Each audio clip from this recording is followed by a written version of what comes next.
People listening today who will see the results don't necessarily follow state footy as close as they would other types of footy, but we'll bring the stories of these players today. Give us a couple of key names from your team that are going to be the cornerstones if you have a good day.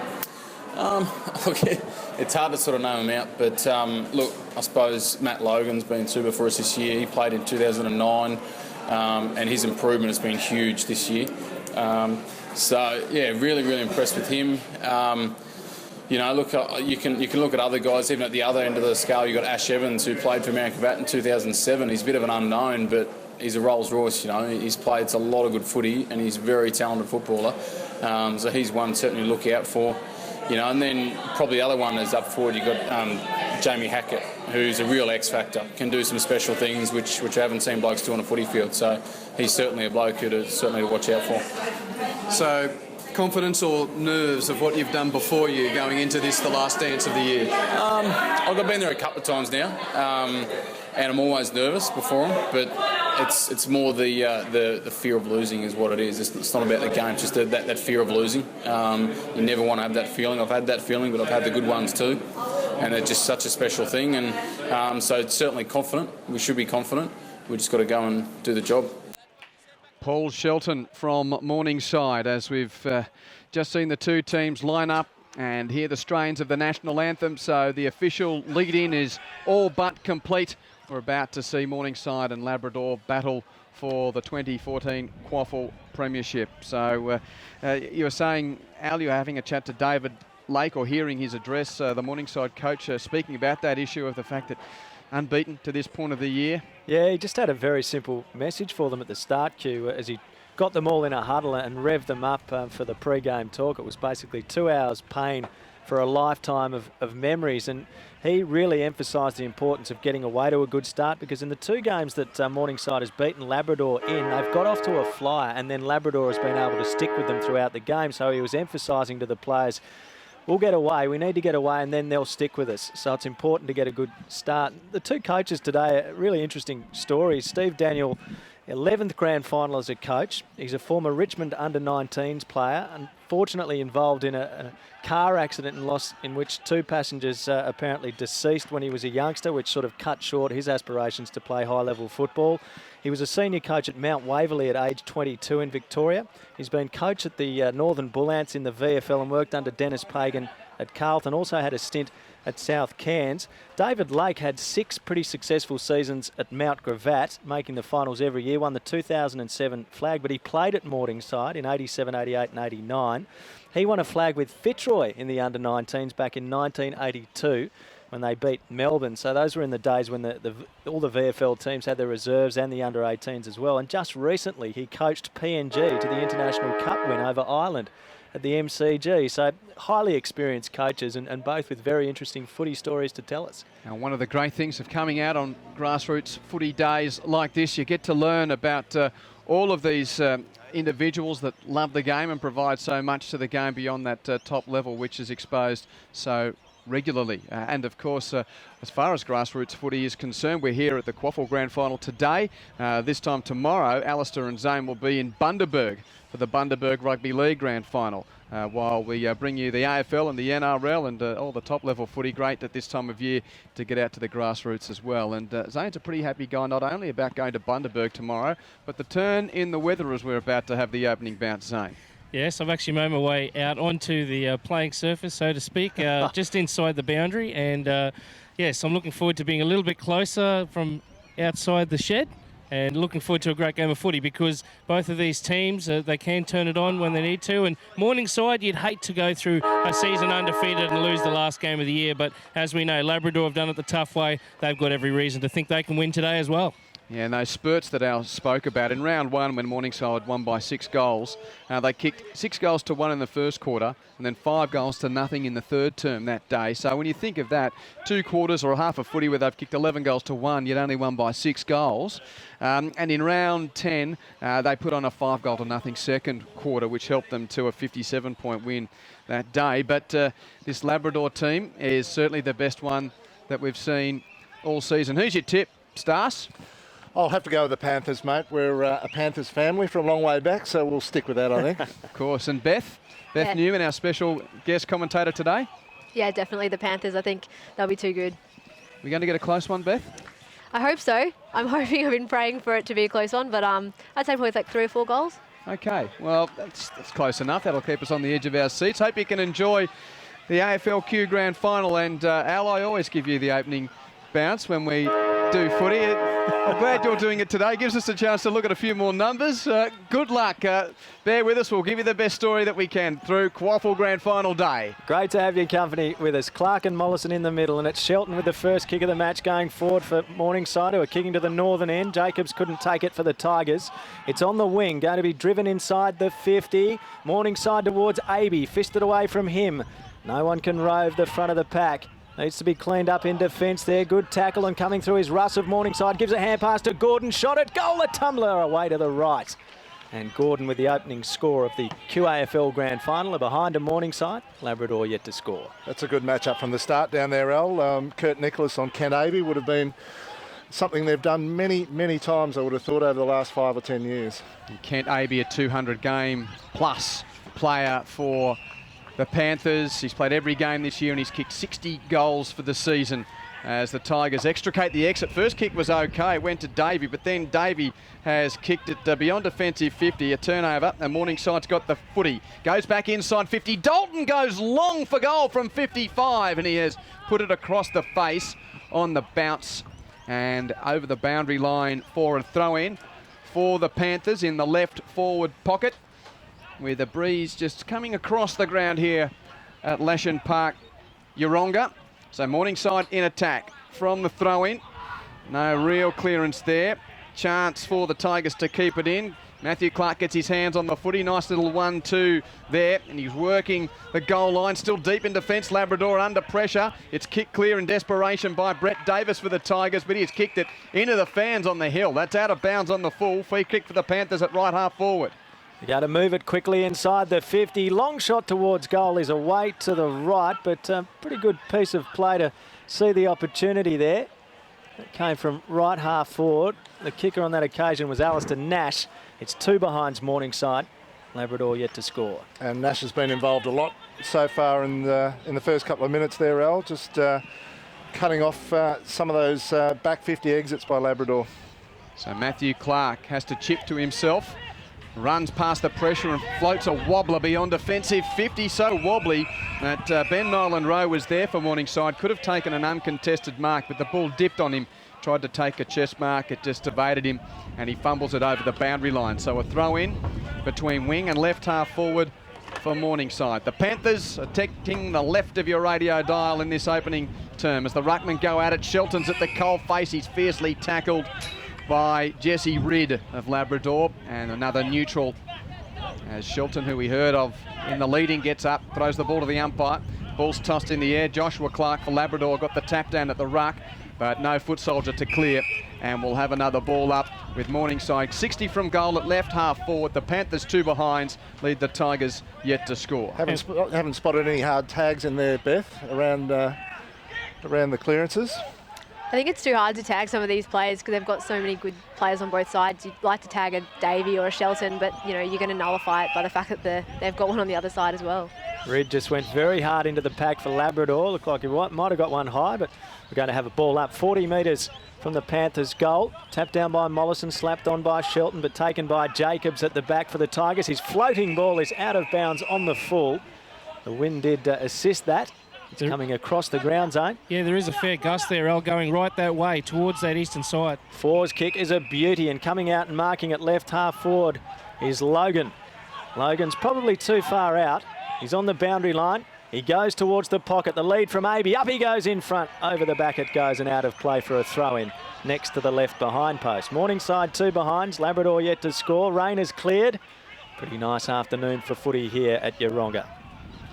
So the Panthers, who play in a St Kilda strip, red, white and black.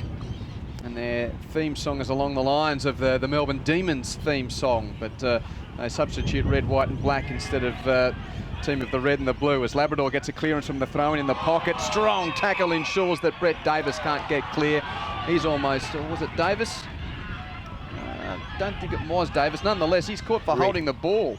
And it's a free kick to Wilson of Morningside, who kicks in the AB direction. Got a hand, couldn't take the mark. Ball goes to ground in the goal square, and it pops up to Russ. And Lachlan Russ kicks the first goal of the QAFL Grand Final for Morningside. Loose ball in the goal square, and the number 7, Lachlan Russ, his dad Steve, a legend of the Panthers. He'd be happy with that. The Siders get the first 1-2-8 to Labrador's yet to score. Well, they're going into 80, Beth, and anything that falls at ground level, people like Lockie Russ can get on the end of it around the bottom of 80's feet. Yeah, that's exactly what Ross has done all year as well, and he's got good pace and he cleans out and he does good things with the footy as we just saw then, so hopefully he can do it again for them. I reckon Lockie Russ's dad, Steve, would be pretty happy with the result last night. He played the 8 games for South Melbourne back in the mid-1970s. I'd assume he'd still have some sort of connection to the club. They all come out this time of the year, Al. From the middle, absolutely. He's been going for Richmond all year until they got bumped out. Now here is Russ in the middle. He gets a hand pass back to Shelton. Left foot kick towards centre half forward. Logan across the front, couldn't take the mark. Fisted away. Roving is Russ. Breaks 1, breaks 2. Through the 50. Hand pass towards Wilson. Over his head by a fraction, allowing Clark to get back for the Tigers in company with Davis. And Davis has just scored a try. He wanted to see it out. He dived on top of it. Planted it over the boundary line, and we'll have a throw in 30 metres from the Panthers goal. They're doing all the attacking in this opening term. Stockdale and Seddon, the Tigers forwards at the other end, would be feeling rather cold at the moment. Near the boundary line, Powers' little left foot snap. It's a free kick for him, the back on the boundary line, and it'll go the way of the Panthers here. It's going to go to Gordon, and the lad from Country Victoria, hard in the pocket, 20 metres out. After he'd come out and attacked the football on the goal line, he opens up the angle on the right boot, and the kick does not come back enough. In fact, it doesn't come back much at all. It just scrapes in for a behind. Morningside 1-3-9, Labrador yet to score. 6-plate opening term. This is where they've been good, Beth. Morningside, just defending as forwards and locking the ball inside their forward 50. Been putting a lot of pressure on Labrador's defenders. Yeah, definitely. I don't think they've gotten more than 2 kicks out of their 50 all day. Labrador yet to go inside 50 at the administration end of the ground, but there's a chance here. They get a free kick at left half back, and play on's the call, so the ball's rushed towards the outer side, and the Tigers are in possession. And there's the man down. Jesse Ridd's been taken out off the play. Kick towards centre half forward for Labrador. Off the pack. Hand pass goes to the flank, and it's gathered there by Walker, who's just stymied for a moment. His hand pass around the boundary line. Finds a helper. That's Hugh Wadsworth for the Tigers. He kicks across the half-forward line, hoping for Bantoff. Couldn't pick up, and now a chance for the Siders to clear as Gordon, back in defence, whacks it on his boot and kicks it from half-back to the wing. On the bounce, it goes over the line. Excuse me, and we'll see a throw in just attacking side of the wing. You mentioned the administrative end of the ground. That's where the AFL Queensland offices are. I think we run with the Starcevich end today. Okay. A bit like the Docklands. The Mick Conlon end. He's the boss. Nothing like throw in. rewarding a proud magpie. That's fantastic. Thanks, Saint. Like it. Ball's on the deck at left half forward for Morningside. Rids back up and had it pinched from him, and well, a free kick plucked out all of that to go the way of Wilson of Morningside. I didn't exactly see. sure what that was for. I didn't see what happened to Jesse Ridd on the outer side, but he was down a long way off the play. I don't think he tripped over a shoelace. Wilson, short pass, perfect for Hackett to mark. 40 metres out, 45-degree angle. The wind's going to test him a little bit here. He'll have to kick it about 45, and with the cross breeze, he's going to need to aim probably wide of the right goalpost. Has been a goal kicker for them this year. 35 goals for the season. Comes in through the 50, starts it right, drawing back. It just draws and goes through. That was a very well measured kick from Hackett. And Morningside's got it second. 2-3-15, Labrador yet to score. He really did aim it out and beyond the right goalpost, and it drew back a fair way, but he managed to find the major opening. It's a very good kick, Hackett. He's, as you said, he's kicked goals all year, and he missed the semi-final a couple of weeks ago, but he's back and he's in good form. Yeah, David Lake was saying that he just had a bit of a tight hamstring after the game against the Western Magpies, and he wanted to play, and then he said, I guarantee you if you win, we'll get you straight back in for the grand final. What do you want to do? And he said, I'll have a rest, coach. He's a very handy player. A nice little chip by Hayden Wilson there to find him too, top of the 50. And they should introduce at AFL level a state high school band, Mountain Creek, playing some music in between each goal. I like it. Good on you, Zane. Zane on the boundary line. Free kick to Labrador at the centre of the ground. A little kick clear from Davey. Got to bed and he got taken high. He feeds it back to Tom Daniel, who kicks the Tigers inside 50. But the mark in defence is taken there by one of the... Dalton. That's Dalton for the Panthers. His kick to half back results in a free kick for Delbridge, who got taken down without the footy. So Delbridge for Morningside, just forward of defensive 50 at left half back. Looks to kick this commentary wing, puts it high to a pack. Well placed there for the Tigers was Wadsworth, but the big man at the front of the pack couldn't take the grab, and off hands over the line it goes for a throw in, with the ball between wing and left half forward for Morningside. The Panthers 2-3-15. The Tigers yet to score. We've played 10.5 minutes of the QAFL Grand Final. This special grassroots grandstand AFL today from Yeronga. Clark with the tap for Labrador. The rove almost for Nash, taken by Davis. Got a hand pass out towards Davey. He's met with a heavy bump that was high. A free kick against Dalton. To be taken by the dual Grogan medalist right in front of our commentary position. A scaffold under the awning. Reach out and touch him. Fantastic. Love it. So Davey's going to play on with a bounce. He'll be aided by a Shepherd, and he drives the Tigers long inside the 50. Seddon's at the back, can't impose. He was buffeted off the ball, and the mark in defence for Nyland Rowe. Kicks into the middle, beautiful pass. Oh, just over the head in the end of Dalton. Attacking at Davis. He slapped at the way of Evans, though. Hand pass on the outside to Nash. On the 50, directly in front. Goal unguarded. It goes through. Lovely play from Morningside. Opened up the corridor.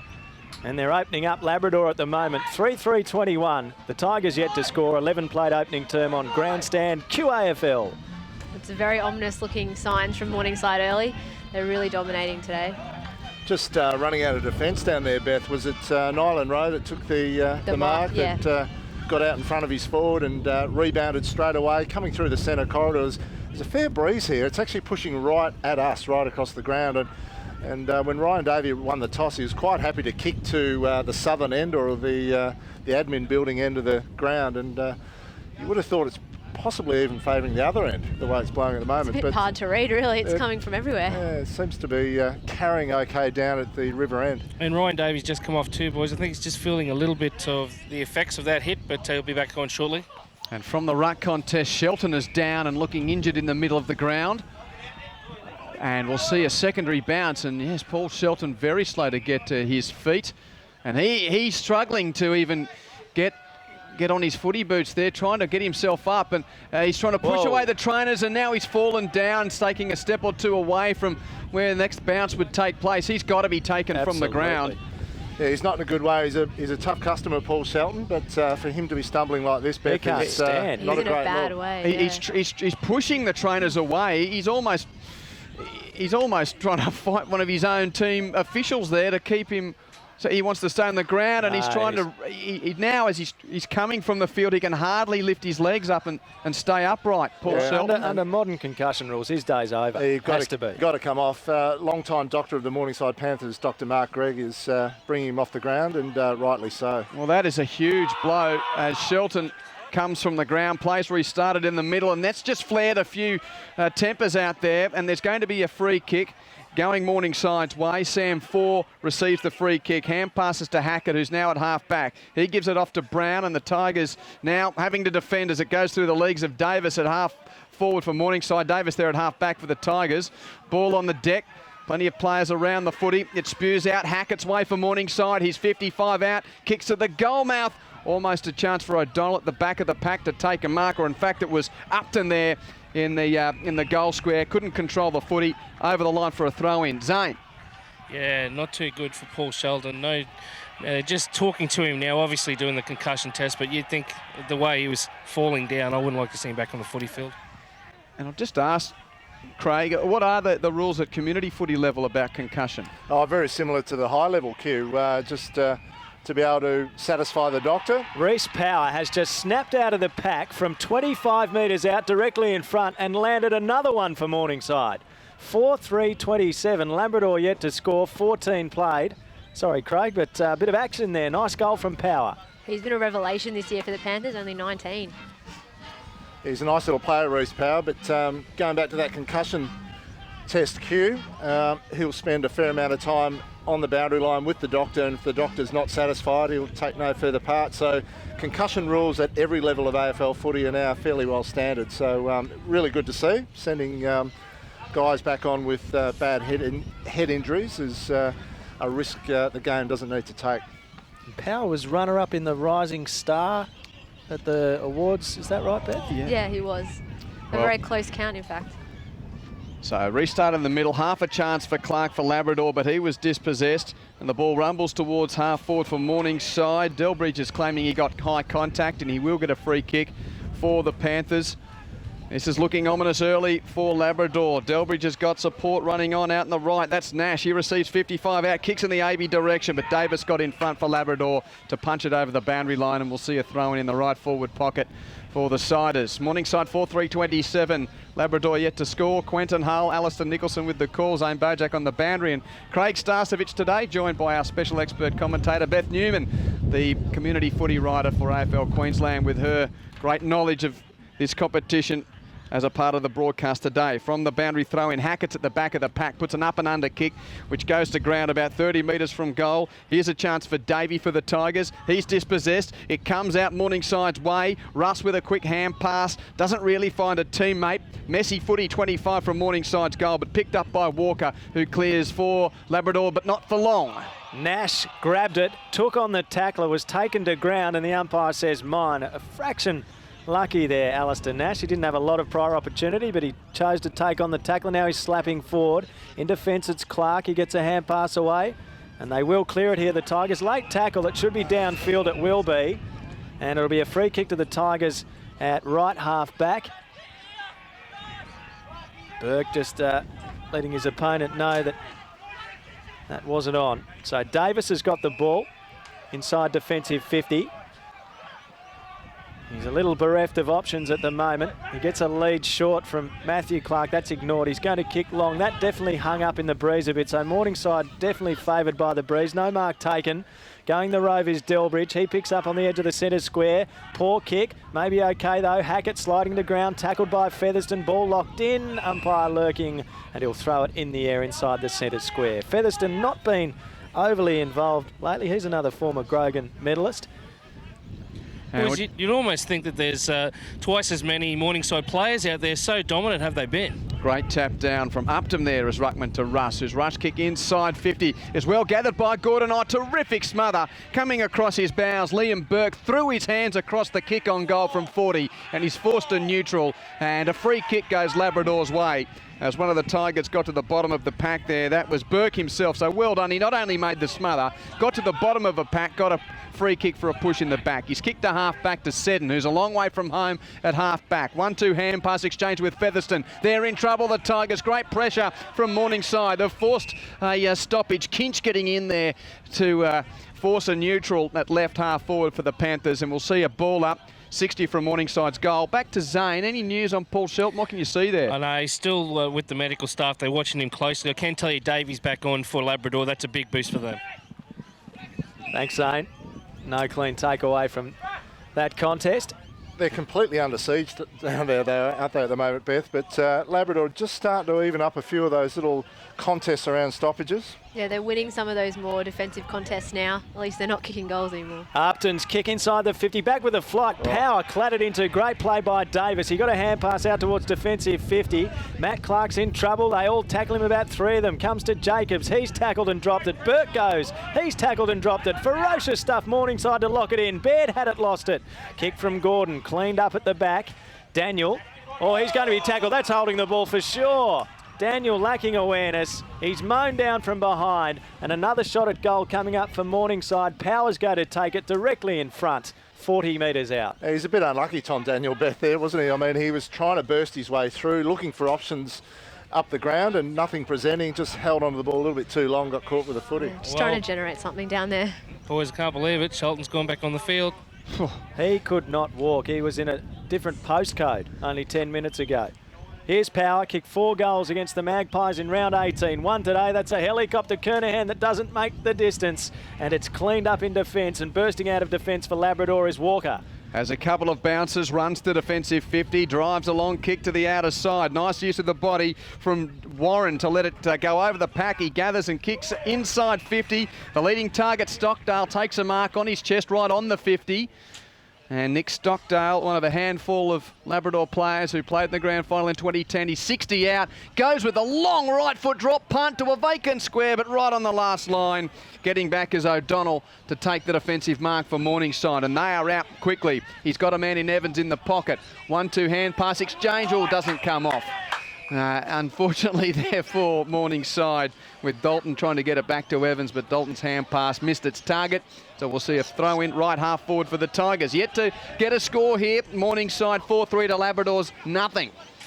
And there's a ruck win.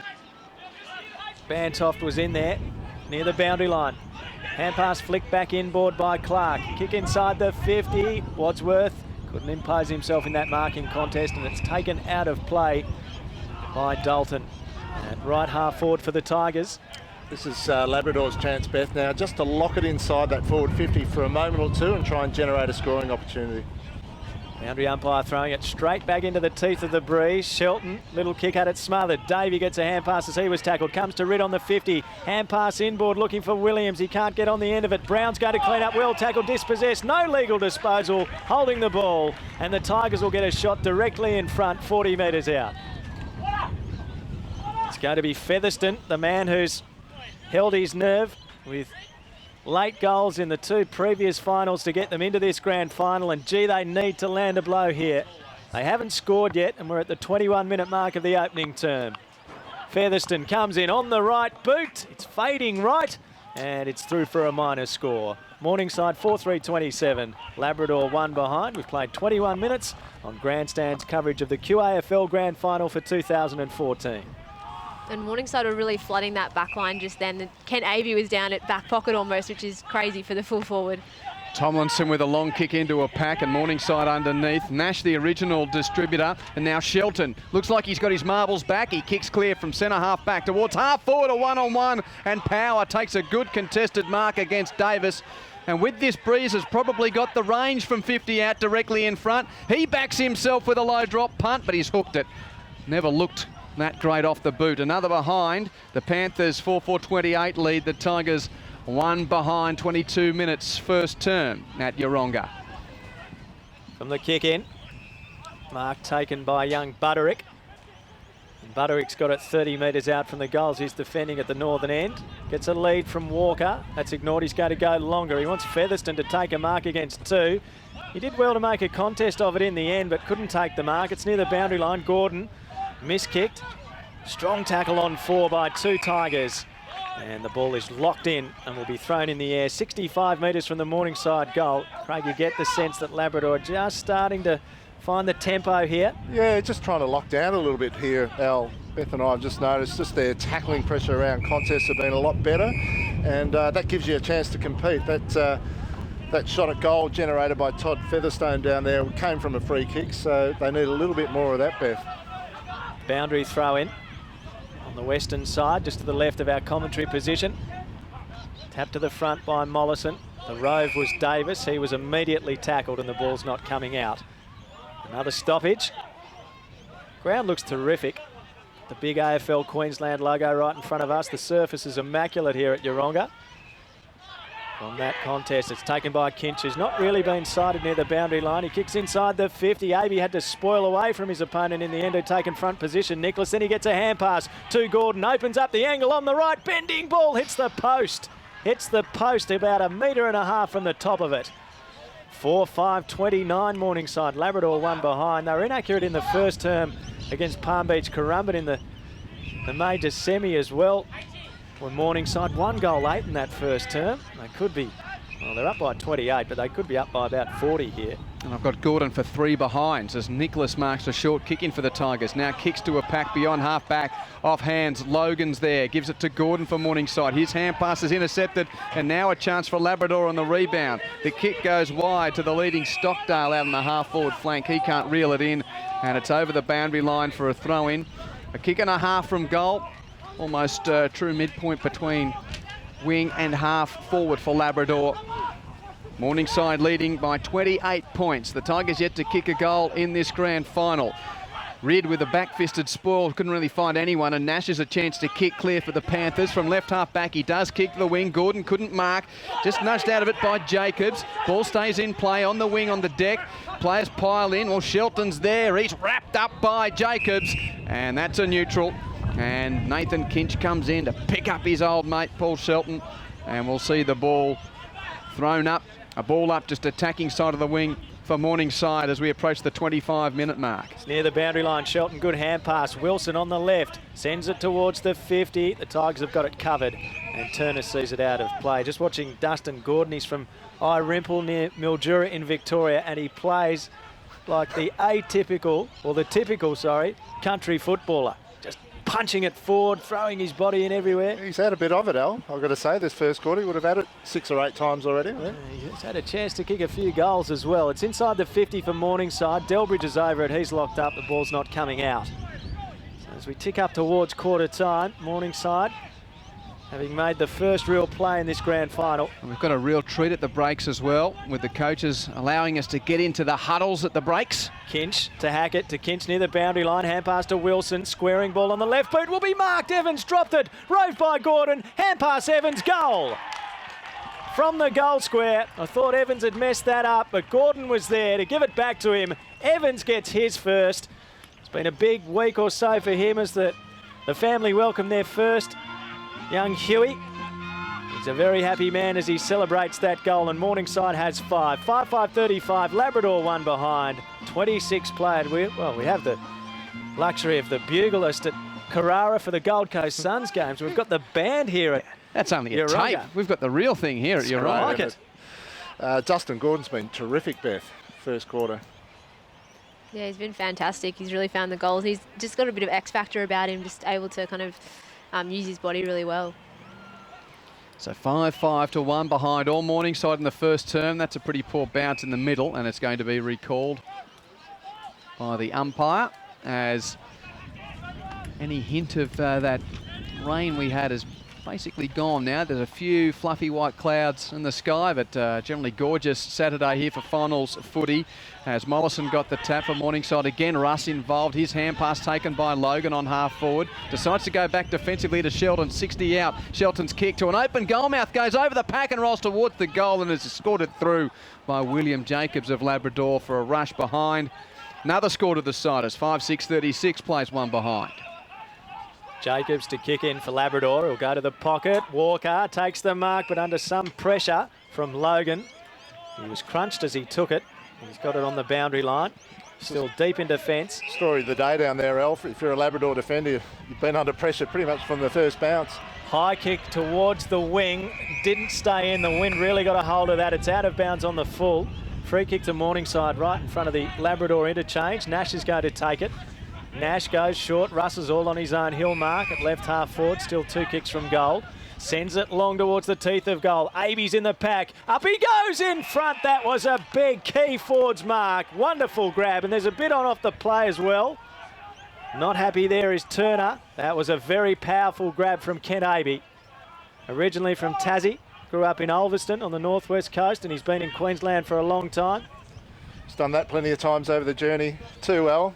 Kent Aby, just very, very clean, good contested mark under all sorts of pressure. And he's taken a bit of a back seat this year with their forward line. They've spread it around a bit, but they love it when he takes things like that. Goals in 17 of his 19 games, and he's got one in the grand final as well from 25 metres out. The left footer makes no mistake. And Morningside getting some mileage out of its dominance now on the scoreboard. 6-6-42, Labrador 1 behind, 28 played opening term. And the dangerous thing about the goal scoring spread, Craig, 6 goals, 6 individual contributors for Morningside. Yeah, as Beth alluded to, they've been getting their goals from all over the place this year, Beth.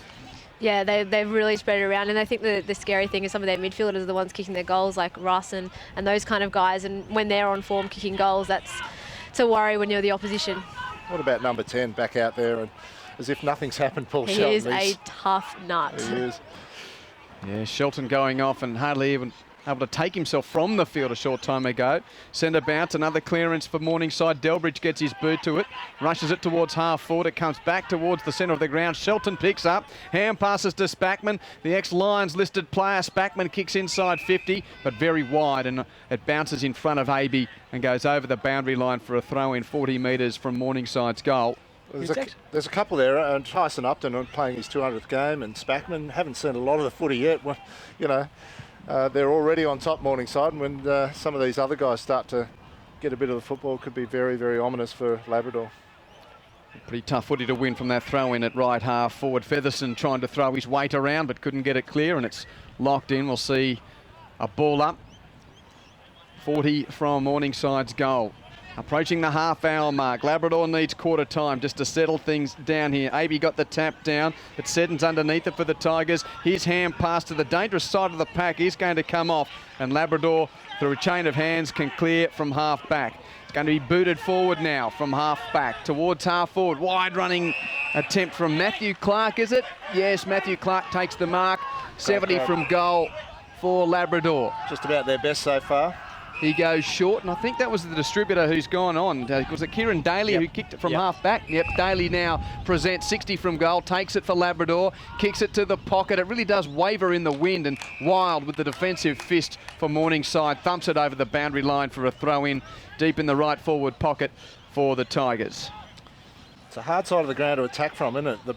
The breeze is really quite strong, pushing into our faces here, and that's where the attack came from, this wing. So very hard to generate anything positive going forward there. Knocked back towards the boundary line. It comes to Gordon. His hand pass pinched by Jacobs. His kick smothered by Russ. Well played. Hackett's got it. His hand pass smothered. This is good contested footy at the moment in the pack. Hand pass comes out to Kinch. Kinch sweeps one along the boundary line. Unable to take it was Donaldson. Hand pass back inboard. Free kick for holding on though. And it's going to be the Tigers' Josh Clark to take the free kick. You can smell the liniment here. How good's that? It's all those things that you don't always get when you're at a big stadium that you love about this local footy. Terrific That's what stuff. community footy's all about, boys. Yeah. Magnificent, Beth. Featherstone with the kick from the wing, and he's kicked it out of bounds on the full. There's just a portion of our broadcast box which is shielded by one of the sheds here. We just can't see right on that boundary line, but it's gone out in the full. And don't forget about the steak burgers, boys. The steak burgers. Yeah, we consumed a steak. That was a good one, wasn't it, Zane? Tomlinson's got the footy from the chip in. So Morningside again at left half back. They lead the game by 41 points. Tomlinson's kick to a pack just beyond the wing, underneath.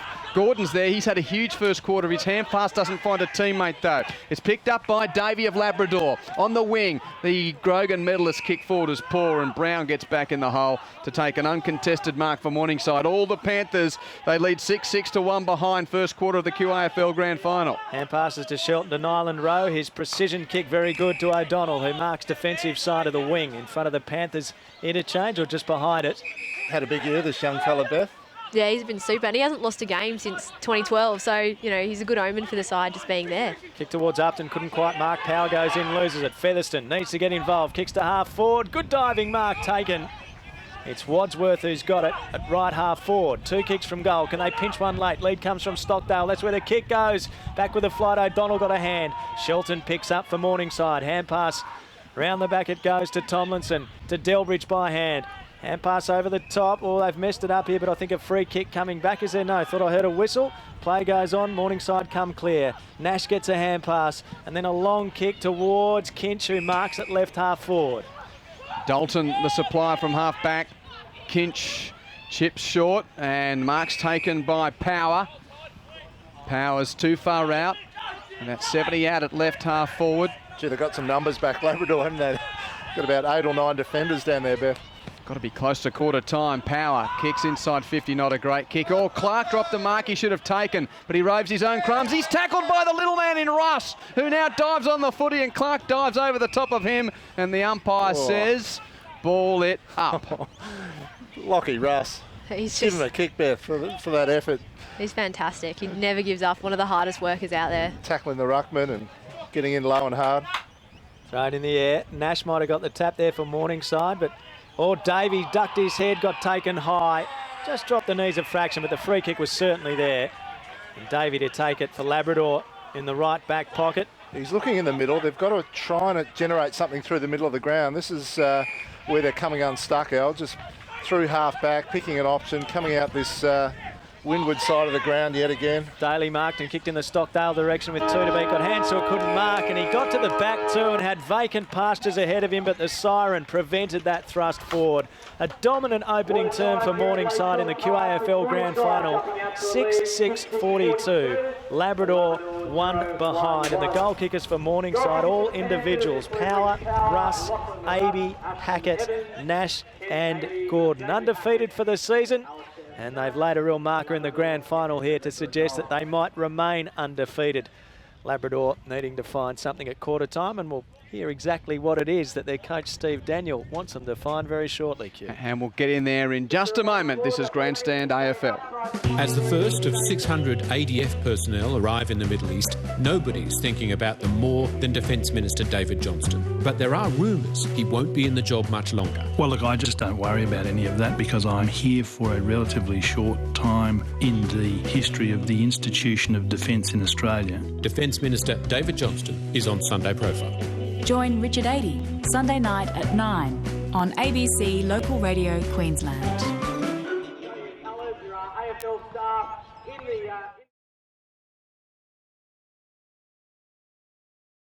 Spread a lot quicker, so make sure we're on there. All right, what we've got here, Davis, Nicholas and Jacobs, Tommy, Daniel, Bantoff, and you boys run to the pump down there, you've held your own. Now we speak about this, score doesn't flatter us at the moment, but remember, we want to be in the game. Scoring end obviously at the moment for what we've seen, so we must hit the scoreboard. I don't care if we only kick the 3 or 4 this quarter, but we keep them at least we're in the game at half time. They understood? And then we'll reassess and then we'll go again. Very good. Clarkey, Davey, Seddon and Reid, Matty Clark. Clarkey, who was talking to you down there when you're going for that mark? You had no talk? I told him. All right, doesn't matter. You've still got to hold them. All right, very important that we hold those. Toddy Featherston now, Wadsworth up, Jai Warren, Tugger. Buderick, I want you to take Kinch. Is that understood? You run with him now. Stocky down there at full forward. All right, now come in. Now, we've been in situations like this before. All we want to do, as I said, and I keep saying, is we want to be in the game. So first of all, run and spread and create. Is that understood? Yeah. Intensity around the footy, nothing stupid. Once we get on the ball, let's just start ticking them over and get a few more, and then we're up and going. Is that understood? Yeah. Remember, at no time do we drop our head. We concentrate on at the moment and the moment we want to try and get back into the game. All right, out we go. Come on, heads up, keep moving. Oh, doesn't that take you back to when you're a kid, running out to the middle of the ground to listen to the coaches at quarter time and 3/4 time? Steve Daniel there, and thanks to the coaches for giving that access. Well, look at Zane down there with a big cheesy grin on his face. I just want to run into a few blokes. Run at me right now. It's a bit cleaner than it used to be. He loves it. Yeah, it's and that message, Craig. Wow, I mean, usually we're getting you to talk about the footy when we've seen some replays and so forth. But that message, what did you think of it? Very good, Steve Daniel, very composed. Obviously to try and lock down, and he's identified Nathan Kinch as being the one to lock down on. That's debatable, whether you'd go maybe Lockie Russ or Alison Nash. I didn't think Kinch was particularly prominent that quarter, which is unusual for him because normally he's the one that you would want to get shut down early on. Yeah, so it's a preemptive move. Yeah, possibly, Al. Yeah, just in case he gets off the chain, you never know. But the fact that they're thinking with that mindset, trying to lock down, create stoppages, slow the game down a bit and make it more contested because when Morningside have been getting out, Beth, they've just been able to run and attack and get the ball long and deep to Aby and create some scoring opportunities. And by the same token, going the other way, Labrador have had nothing, absolutely no space and no ability to run and carry. So 41 points the margin of Morningside as we start the second term. Will that improve the scoring end? Labrador certainly hopes so. Mollison out of the middle, got a hand pass after winning the ruck contest, but couldn't find a target. Baird had it for a moment. Rid's over it, has a couple of fumbles, goes again. Russ nabs him. Ball spills out, ball locked in near the second of the 2 circles, and it'll be thrown in the air. Peter Mollison, the big ruckman for Morningside. Slapped down. And it's going to be the Tigers to go forward through Seddon. Seddon's been a goal kicker for them, but he's playing through the middle at the moment. Slapped down there by Tomlinson. Taken by Featherston. He's taken in a strong tackle. And it's an illegal tackle. No, it's a holding the ball decision. So Nash with the free kick on defensive 50 for Morningside. Been very impressive. Alistair Nash so far today, Beth. Yeah, it's been one of his best seasons this year, actually, and he's just continuing that today. Nash kicks to a pack on the wing, no mark, and Davey comes away for Labrador, shows a turn of toe, has a bounce, runs to 50, kicks long. Will it have the journey? No, it won't. Doesn't have a man to mark it in the goal square, and it goes to ground right in the goal mouth for the Tigers. And a free kick's coming out of that Morningside's way, and Nash has got back there to get under that pack to win the free kick for Morningside. He chips to the pocket. Delbridge takes the mark. Still deep in defence for Morningside. Saw a great bit of dash there from Ryan Davey, the Grogan medalist, a short time ago, as Delbridge's kick is fisted over the boundary line for a throw-in. As Davey works as a part of the staff at the Gold Coast Suns. So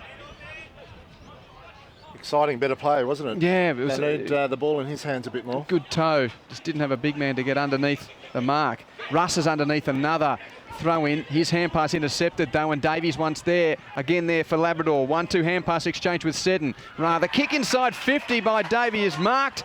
And is this Wadsworth?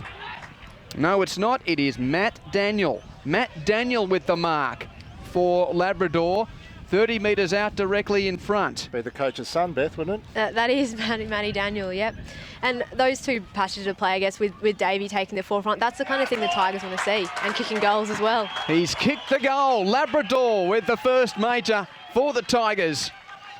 2.5 minutes into the second quarter. And we heard the message from his dad at quarter time. Just work your way back into the game, and that's a good start. Labrador 1-1-7 trail Morningside 6-6-42.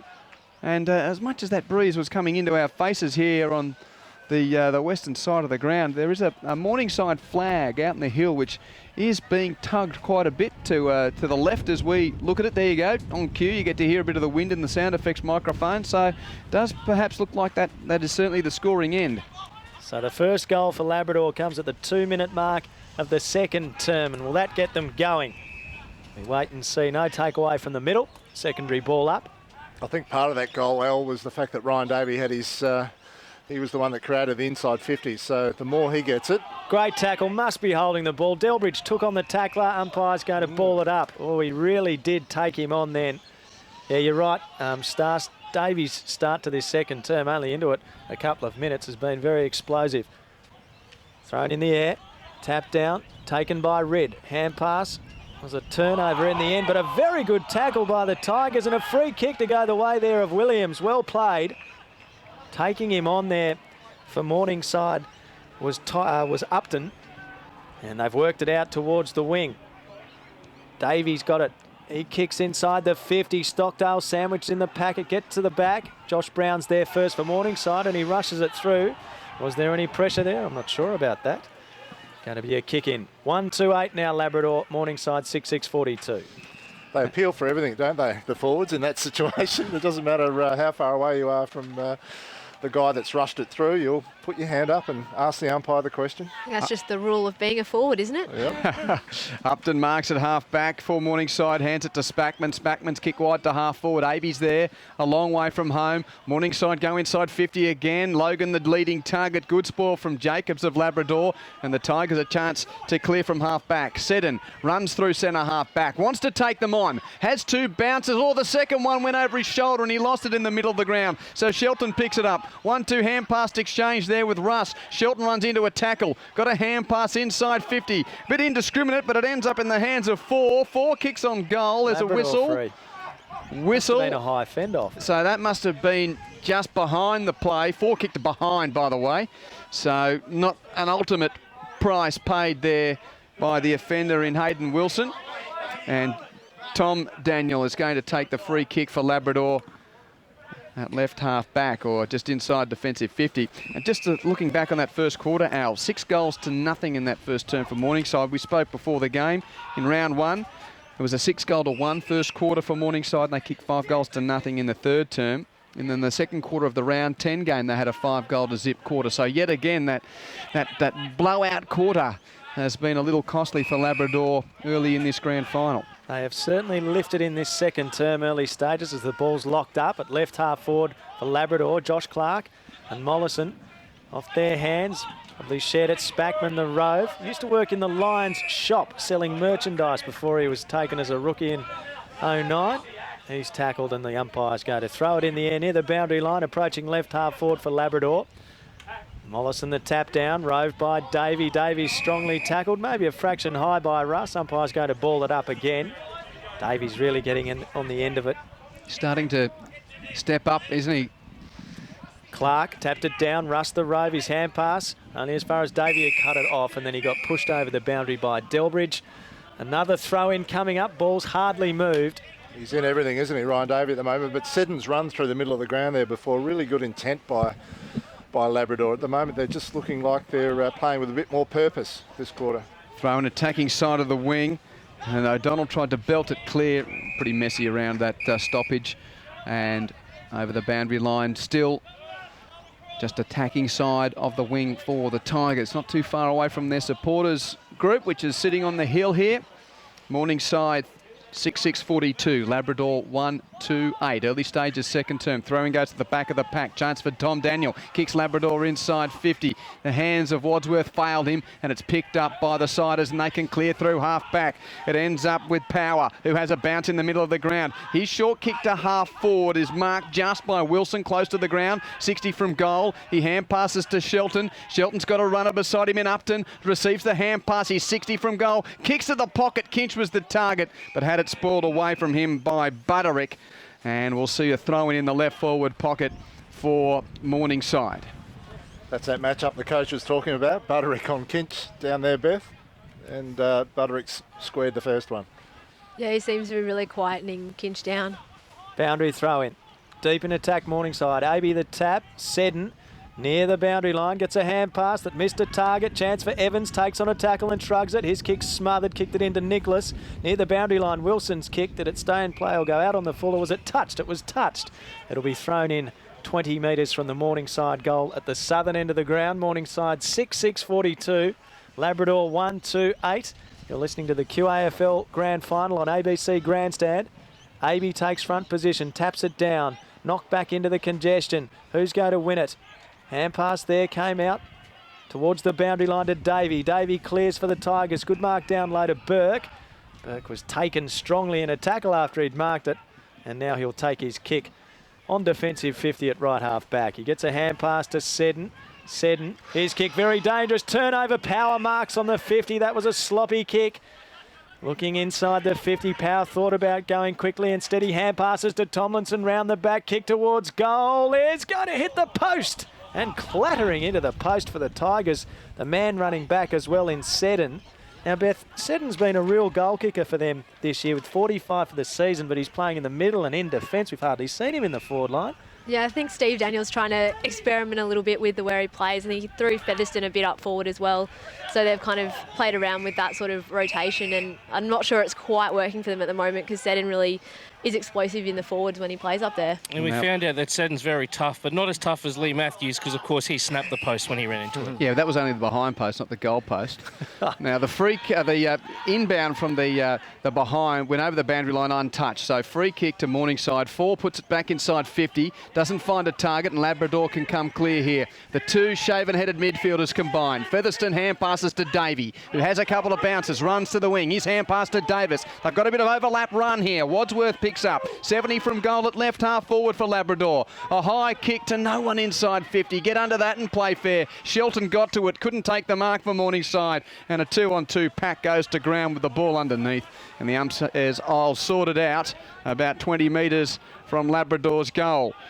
But there was, again, a bit of a positive sign for Labrador with Featherston and Davey combining to get a bit of run for Labrador. Wadsworth tapped down. Here's Davey in the pocket. Shrugs a tackle, trying to do it all in a phone box there. His little kick on goal is out of bounds on the full. There were two men tackling him, and Tomlinson is going to take the free kick for Morningside. Or no, it's not a free kick. It's not out on the full.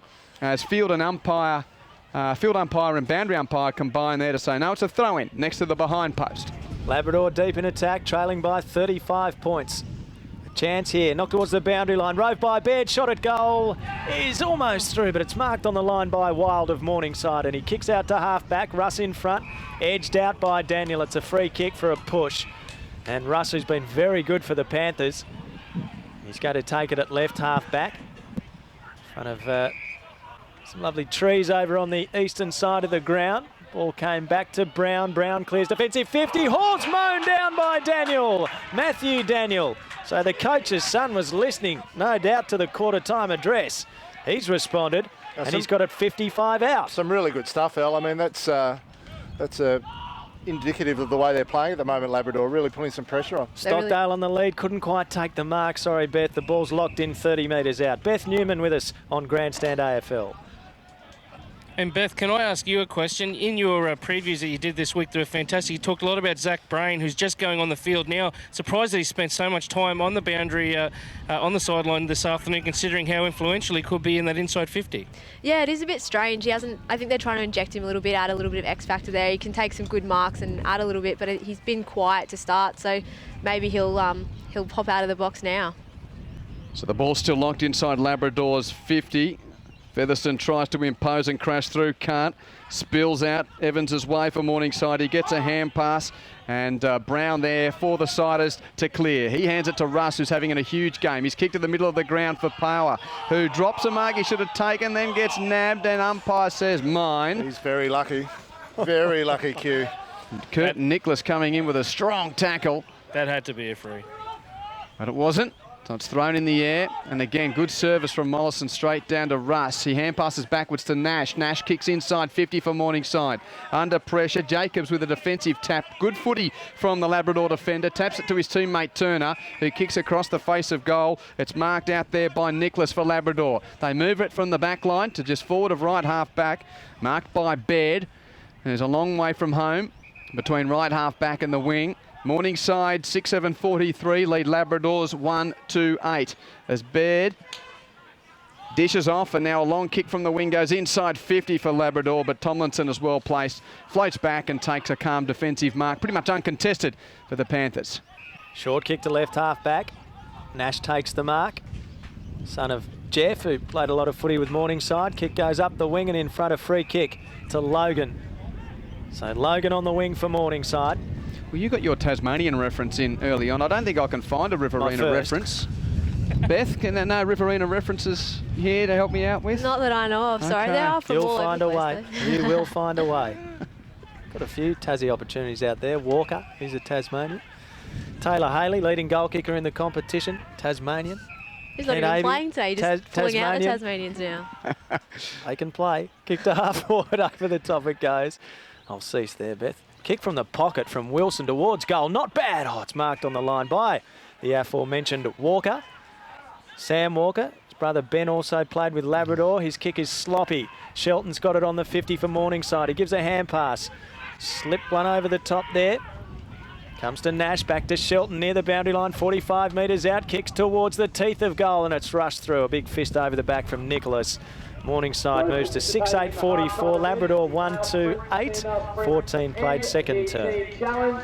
I think Labrador will be a bit worried this quarter. They've had a lot of the play and they've really dominated the attacking, but they haven't been able to kick any goals. And 5 goals down, you really need to convert your opportunities. Here's a chance for Seddon from the kick in. Upton tackles him though. Seddon just gets a hand pass away in time. Now Davies on the footy. They're still inside defensive 50, the Tigers. Davies' hand pass is stolen by Kinch. He gives it to Evans on the left from 30. Evans makes them pay with a great finish on the left boot. Labrador unable to get away from that kick in, and a lovely finish from Ashley Evans on his left boot. He kicks his second goal to become the first multiple goal kicker in the game, and Morningside has 7. 7-8-50 to Labrador's 1-2-8, and we've travelled 15 minutes of the second term at Yeronga. Quentin Hull, Alistair Nicholson, Craig Starcevich and Beth Newman, our special guest today, along with Zane Bajak on the boundary.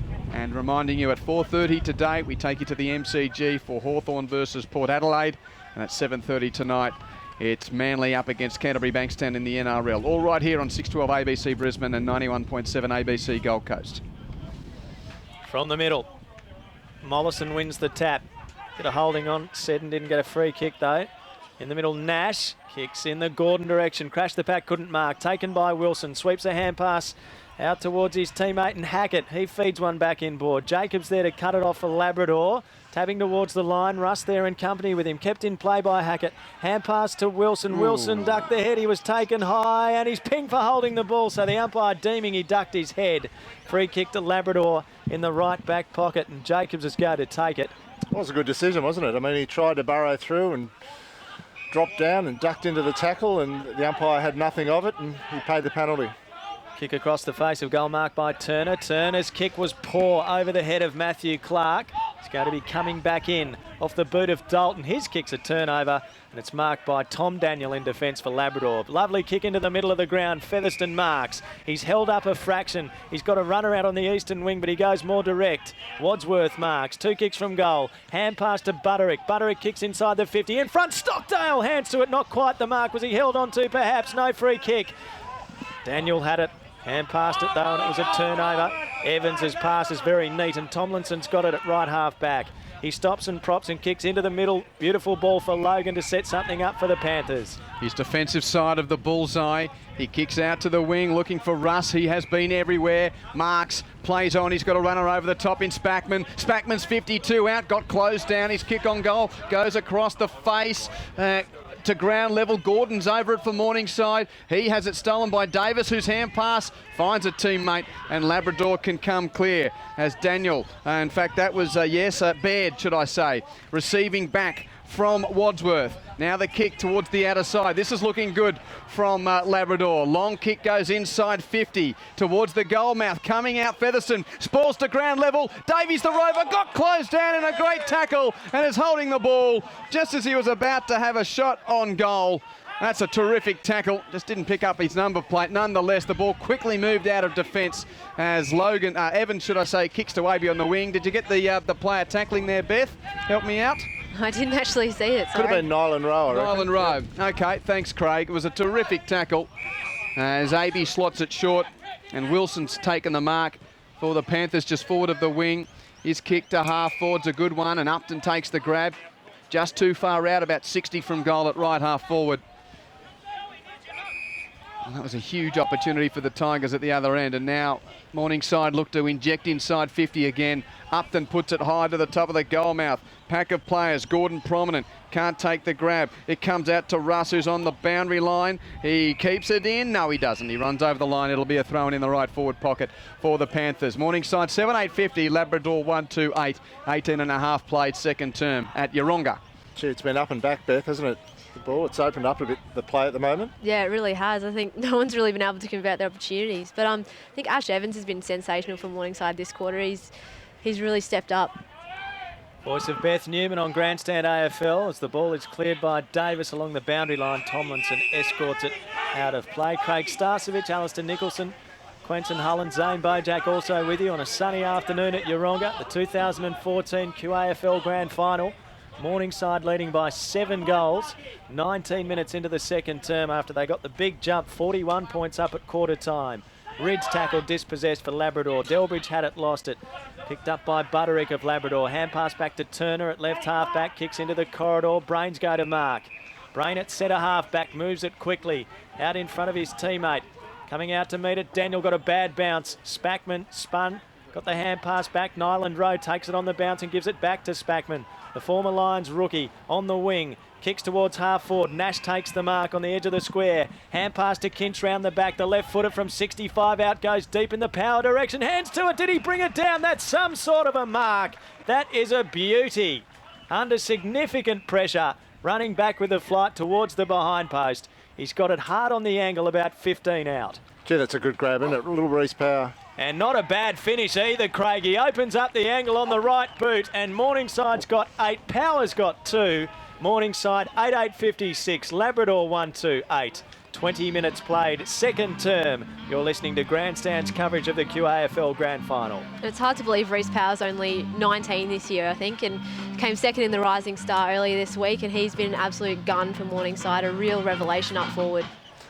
Yeah, I mean, contested mark in the forward line for a guy who's, barely 180 centimetres. That's a pretty fair effort by Reece Power just to outmark his opponent. But all forwards love the ball coming in quick, Beth. So if you got your opponent one out, you'd sort of back the forward in most times. And Reece still had to take a very good contested mark, though. So 20-minute mark of the second term, and at the ruck contest, Clark has really laid into, was it Mollison or O'Donnell? It's O'Donnell who's in the ruck at the moment. He's down and slow to pick himself up. Meanwhile, footy goes on about 5 metres away, and we'll see a pack form. It's a bit ugly. And another ball up, so they get to go at it again, Clark and Mollison, and Clark just shoves, O'Donnell should I say, Clark and O'Donnell. O'Donnell shoved out of the way. Clark's tap is ineffective and no clearance, as the ball is still just on the edge of the centre square, picked up by 4 there who sort of didn't get clear. Clark gets a tap down for the Tigers, ends up in the hands of Daniel. Tom Daniel's kick wide is marked by Brain. Kick and a half from goal at right half forward. He kicks it into the man on the mark, the Blondie. It comes back to him. He's got it. He's pressured. He has lost it.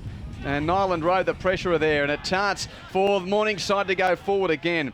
Power's got the ball. He's out on the wing. Moved around the boundary line to Aby. Aby takes a mark. 2 kicks from goal between wing and left half forward. He has had to push up, hasn't he, Ken Aby? He's been a couple of times up on the wing here, Beth. He's had to roam far and wide for his kicks. You just read my mind, Craig. I was just about to say that. He has been really, really playing high today. And a free kick at half forward. Logan getting shoved under the ball illegally by Tom Daniel. So Logan a chance to kick long on goal from about 55 metres out for Morningside's 9th. His left boot's not going to have the journey. They're tied to the goal square. Off hands. In the pocket. Russ is there near the boundary line. Keeps it in for Morningside. Hand pass to Power. Power to Shelton. Shelton gets it on to Delbridge. Delbridge kicks on goal, and he has kicked a goal. Delbridge with the finish of some great team footy for Morningside in the pocket. And again, that man, Russ, was one of the real instigators of it. Panthers 9-8-62. Tigers 1-2-8. 22 and a half second term.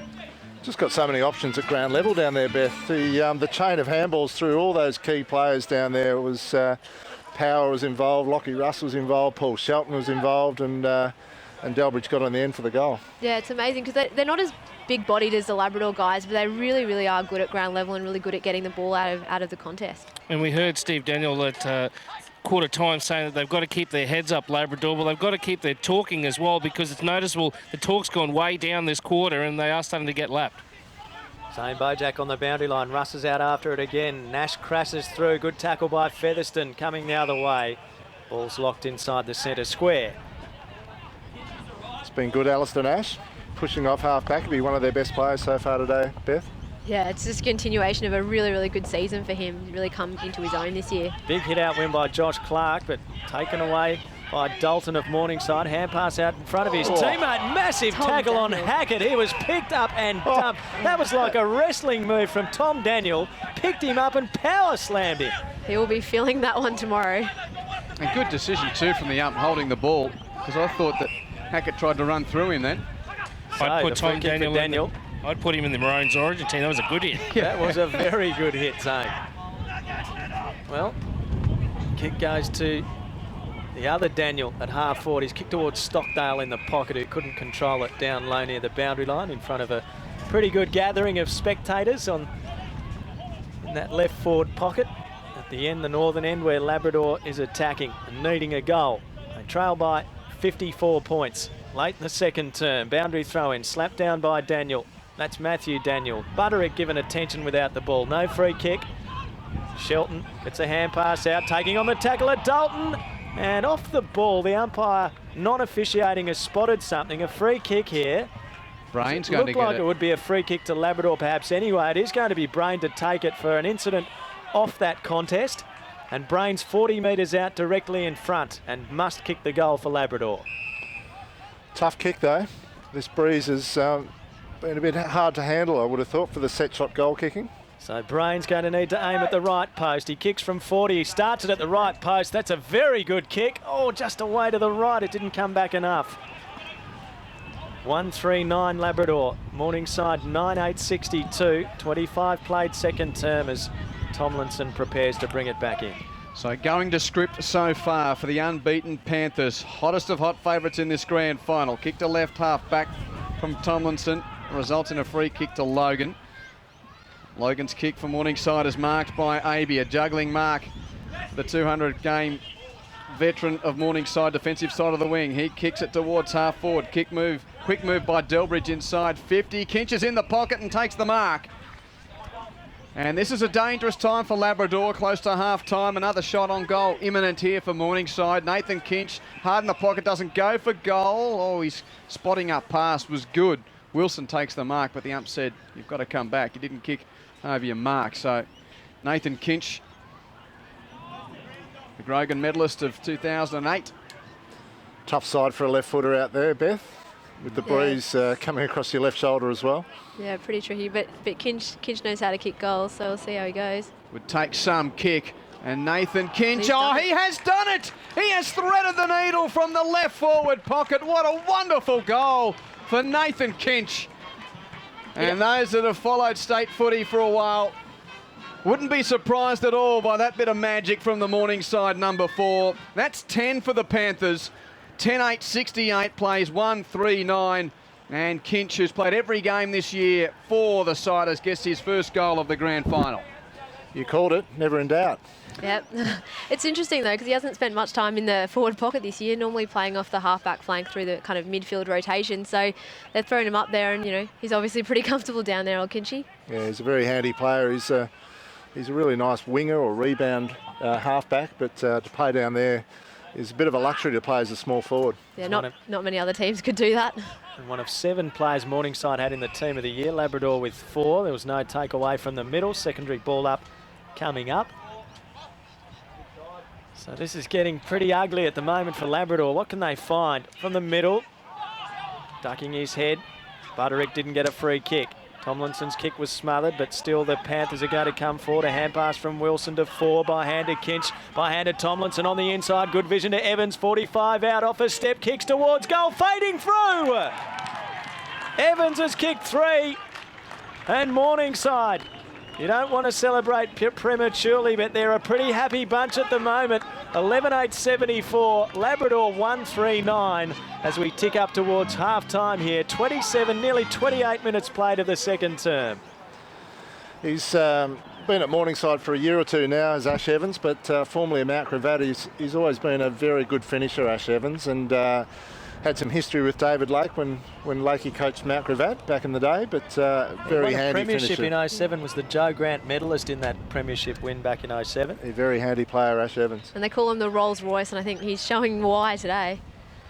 Absolutely. That was just a really good piece of running, and the link up from Morningside, very good as well. Beth Newman and Craig Starcevich with you. In the middle of the ground, another touch for Russ, who gets a hand pass on to Delbridge, and now out to Tomlinson on the wing. His kick forward is going to result in a free kick to Hayden Wilson, who was dealt with unfairly on the edge of the centre square. So Wilson for Morningside. He's got a man on his own. That's Delbridge who'd run on. He takes the mark uncontested. 45 out, slight angle to the right. There's all sorts of things starting to open up now, Beth, isn't it? Well, that's the second time they've had a spare, like basically a loose guy in the Morningside forward line, and as a defender, you shouldn't be letting that happen. So this has got to be left post or just outside of it from this angle, slightly right of centre, the way it's been wobbling about, and that is a wobbly kick into the pocket. And Aby comes out, almost takes a mark, crashing through his power. Got his boot to it, but kicked the point. But another score. 64 points the lead. 75 plays 9. Set and kicking in for Labrador. The bloke who's kicked more goals for them than any other player this season. We've hardly seen him up forward. He plays onto himself and he kicks to the half-back flank. Big pack of players. Up goes Wadsworth, can't mark. The 16-year-old Butterick tumble a punt forward, young son. He doesn't. Stockdale comes out and meets it. Hand passes to Davey in the middle. A little quieter in the second portion of this second term. Kick gets over the back. Big chance here for the Tigers. Running onto it, Warren needs to soccer it through for a goal, and he does. He thought about picking it up. The ball was bouncing awkwardly. He played the percentages. He soccers it home. And there are a few Tigers supporters that still believe here at Yeronga as they get their second. 2-3-15. Morningside 11-9-75. 30 minutes played, second term.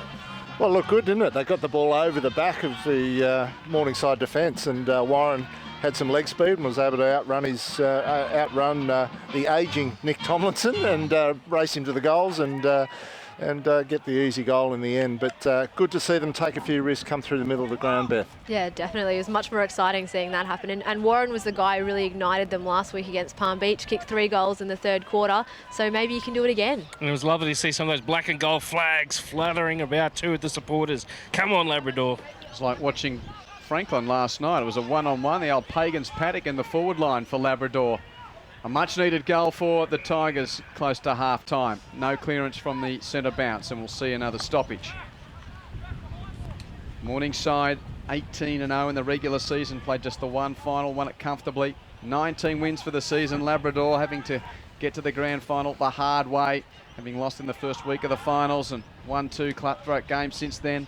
Morningside back inside 50. Aby underneath, a kick from Evans. Just couldn't take a juggling one-handed mark as the ball's seen over the boundary line in the left forward pocket for the Siders. That's what we like, Ken Aby. Asked the question of the umpire. He was all over the ump. Contested mark, but he hasn't been. He's been the focal point for so long for the Panthers as Ken Aby, but it's a different looking setup these days. And see some of the women's players who are going to play in the grand final after this. Over the fence watching on, and right on half-time, Shelton's kicked a goal for Morningside from that throw-in. He was at the back of the pack, whacked it on his boot as the siren sounded, and gets another goal for the Panthers. He was knocked off his feet and he could hardly carry himself from the ground in the first quarter, Paul Shelton. But he has kicked a goal to really underline a dominant first half from Morningside.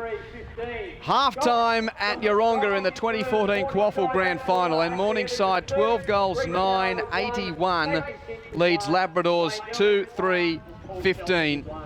Terrific goal from Shelton, snapping truly on his right boot. And he joins the list of goal kickers for the Siders, headed by Ashley Evans, who has 3. Reece Power has 2. And singles to Nathan Kinch, Lachlan Russ. Shelton himself with that goal. Kent Aby's also kicked a goal. So too Jamie Hackett and Alistair Nash, along with Blaine Delbridge. While for Labrador, just the 2 goals, both in that term, to Matt Daniel and to Jai Warren. Half-time at Yeronga. Morningside 12 goals, 9, 81 to Labrador's 2 goals, 3, 15. A 41-point lead at quarter time becomes a 64-point advantage at the main break. Craig Starcevich and our special guest, the footy writer for the AFLQ website, Beth Newman, to talk you through the first half of the 2014 decider. Well, 2 6-goal quarters there for Morningside. Just absolutely put their stamp on this game, Beth, at the moment. They've just got power everywhere. A really dominant midfield, plenty of options up forward.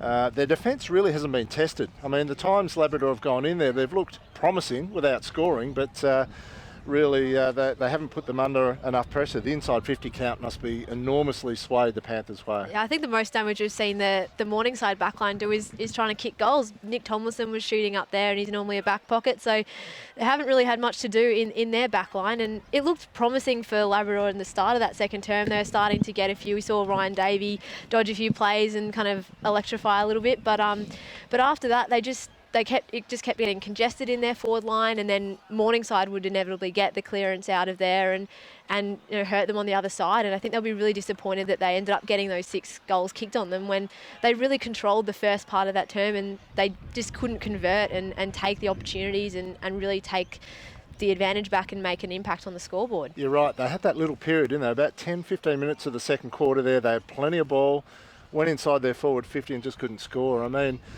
the whole group gets disheartened when you don't hit the scoreboard. You've got all the play, but you look up at the scoreboard and we're still only 1 goal. So for all that play, they just didn't get the reward. And I guess we saw it the other way as well. Morningside going to their forward line, they had more space. We saw Delbridge and Wilson were both there. They got loose and they got hit up in the middle of the 50 and kicked really easy goals that you shouldn't be letting that happen, but that's the sort of thing that happens, as you say, when you get disheartened and you get down and you let your players have a little bit more space, and then going the other way, Morningside don't give them that space, and so it kind of is a bit of a vicious cycle, I guess, in a way. How good is this, Stars? We've got a grand final sprint about to happen here. They were going to invite the grandstand commentary team at one point, but we'd have to start at halfway and we'd still lose. It's Yeah, it's not a gift. I think it's a sprint. So there's no handicapping. So all clubs represented. Yep. I'm just going to have to put my vote in for UQ at the moment. That's my footy club. So UQ Red Lions. Yep. So We've studied up for this game, Beth. We haven't studied any of the other teams, so we're going to need you to call the race. You'll know all the players. Now, just so we've got the Gorillas in the red and white closest to us, then the Western Magpies, and then is that the Palm Beach? The blue sash there. No, It's not the usual that's one. the blue and maroon. You saying that's the UQ? That's the UQ. Yeah.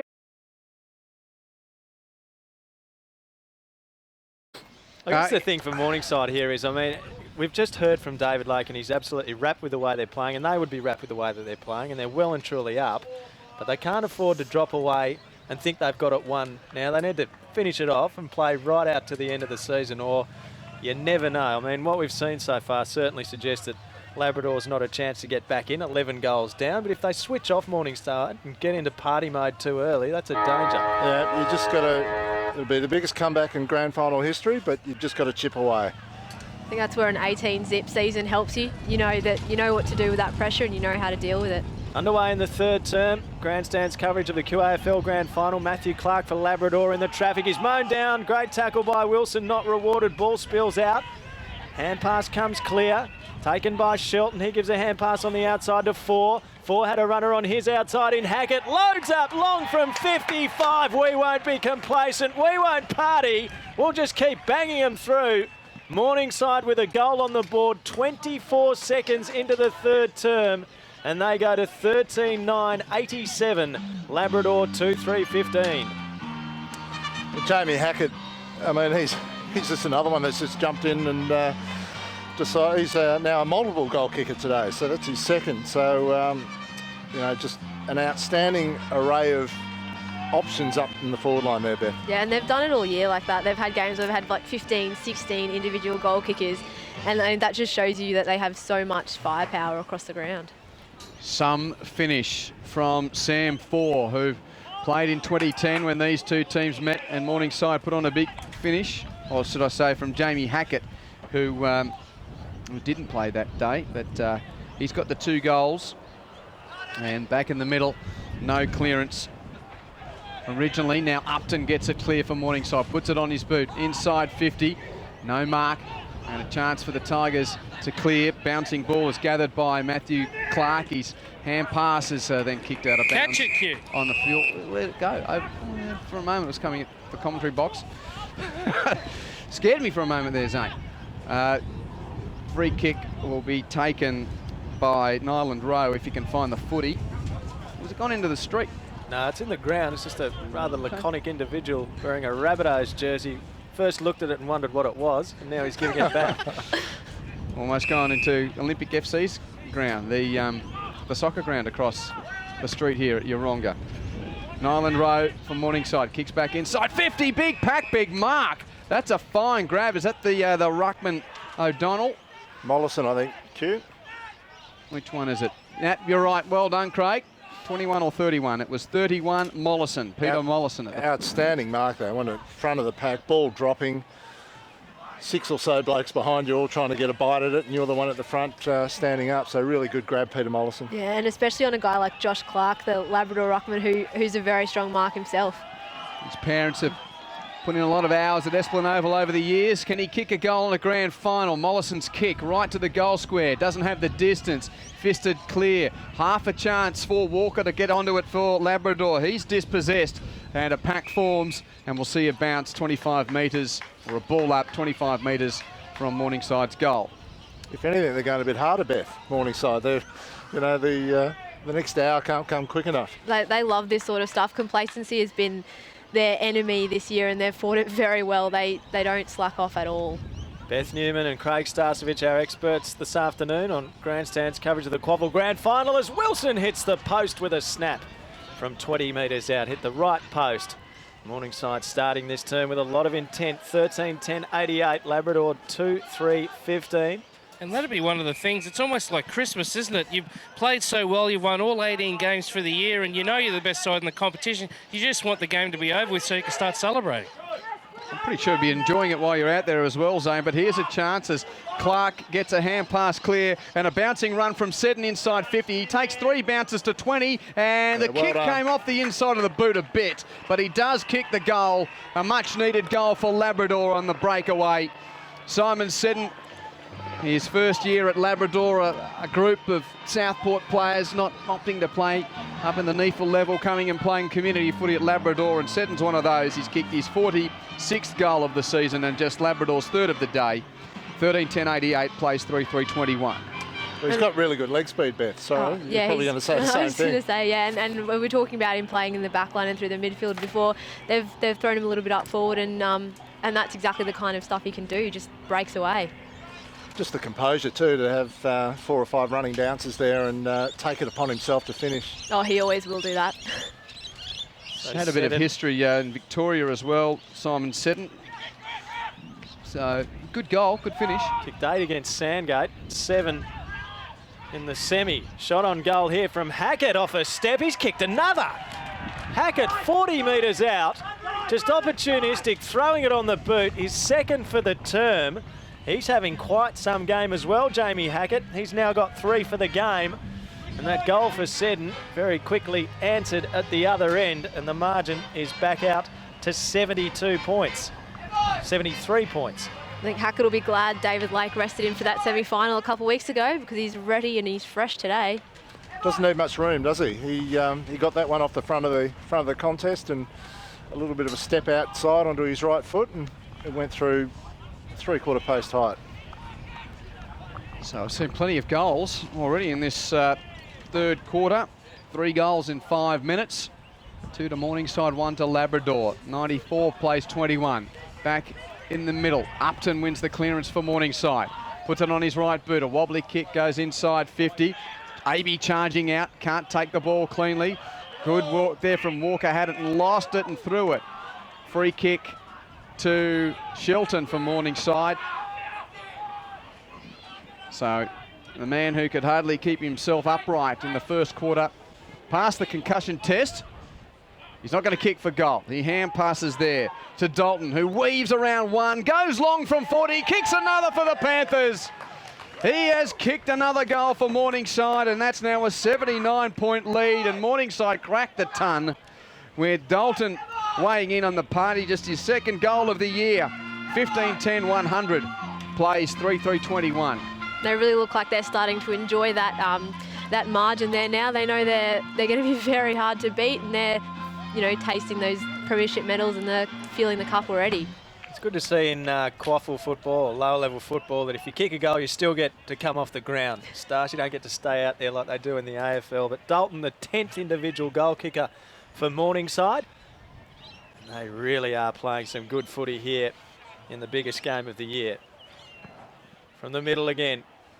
O'Donnell goes up, wins it down. Davies got it immediately tackled by Russ, who would be one of a few contending for the Joe Grant medal on the basis of the way he's played.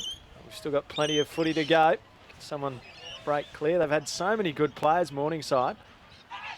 Taken by Shelton out of the middle. Hand pass was pinched by Burke. He's tackled strongly. And the ball's not coming out. Still inside the centre square. There's a lot out there, Al, isn't there? Nash and Wilson. Evans and Hackett. Yeah, they've all had plenty of the ball. O'Donnell taps it down. Nash is over it. He's tackled. Nash with the zinc cream across his nose. Not coming out again. It'll be thrown in the air next to the second of the 2 circles in the middle of Yeronga. Thrown up. Fisted by O'Donnell. Down to Tomlinson. Got his hand pass away. Was it a throw? Holding the ball, says the umpire. Free kick to Labrador in the middle, and 50 metres perhaps. Ball not returned. No. It's going to be a free kick to be taken by Burke inside the centre square. Kicks a short one, marked by Sam Walker in the bullseye for Labrador. Basically every player on the ground's in front of him. He kicks a long ball inside 50, almost a mark to Daniel. Just couldn't take it down. Ground level, still half a chance for the Tigers. Burke was tackled as soon as he got it. Falls to the boots of Shelton for Morningside. And yet again, the Panthers come clear as Spackman kicks it to the outer side. Over the wing it goes to a 2-on-1 against Gordon. He's pushed up the football. Davis tries to arrive. Nash was there to pressure him. 50-50 ball. Gordon goes in and gets it. He's tackled by Davis. Good contest. And we'll see a ball up 60 from goal at right half forward for the Siders. Labrador won only one game in 2013, so no matter the result today, they've had a pretty successful season. 14 players in this team in their first year at the club. The kick went up the wing and a very strong mark taken by Tomlinson of Morningside. He's got it on the eastern wing, comes into the corridor for Kinch, had to backtrack a fraction but marked and has a bounce. No one going to him. A switch of play out of the western wing and Brown takes the mark. Bearded and with long black hair, he kicks towards half forward. Easy mark for Wild. Wild, who had a shoulder injury which prevented him from playing last year. He's a medical student. He kicks towards half forward and it's fisted out of play at left half forward for Morningside. Going to the northern end, leading by 79 points, 10 minutes into the third term. A great year looks like being capped off for the Panthers. O'Donnell taps down in ruck. Nash is over it, ducks his head, got a hand pass, well a high tackle, but he initiated that himself. It goes against Davis of Labrador. Nash to take the free kick at left half forward, 55 metres out. It's not going to go to Nash, so the free kick was not for that incident. It's a free kick to go the way of Delbridge. Delbridge going to thump it long to the teeth of goal. Where's Aby? He's not well placed here. A couple of Tigers go up and fist it away. Matt Clark was one. The rove there. Wilson, hand pass to 4. His snap not coming back enough. And through for a minor. 15-11, 101 Morningside. Labrador 3-3-21. Alistair Nicholson, Quentin Hull, Craig Starcevich, Beth Newman and Zane Bojack with you at Yeronga. In front of us, Big Clark coming from the ground, is it? Yes, it is. He's struggling with his right leg. Really can't put any weight on it whatsoever. So that's the ruckman Joshua Clark from the ground for Labrador, and we've got a bird's eye view of this. He's clutching at the outside of his right ankle, so that's probably a ligament type of issue there.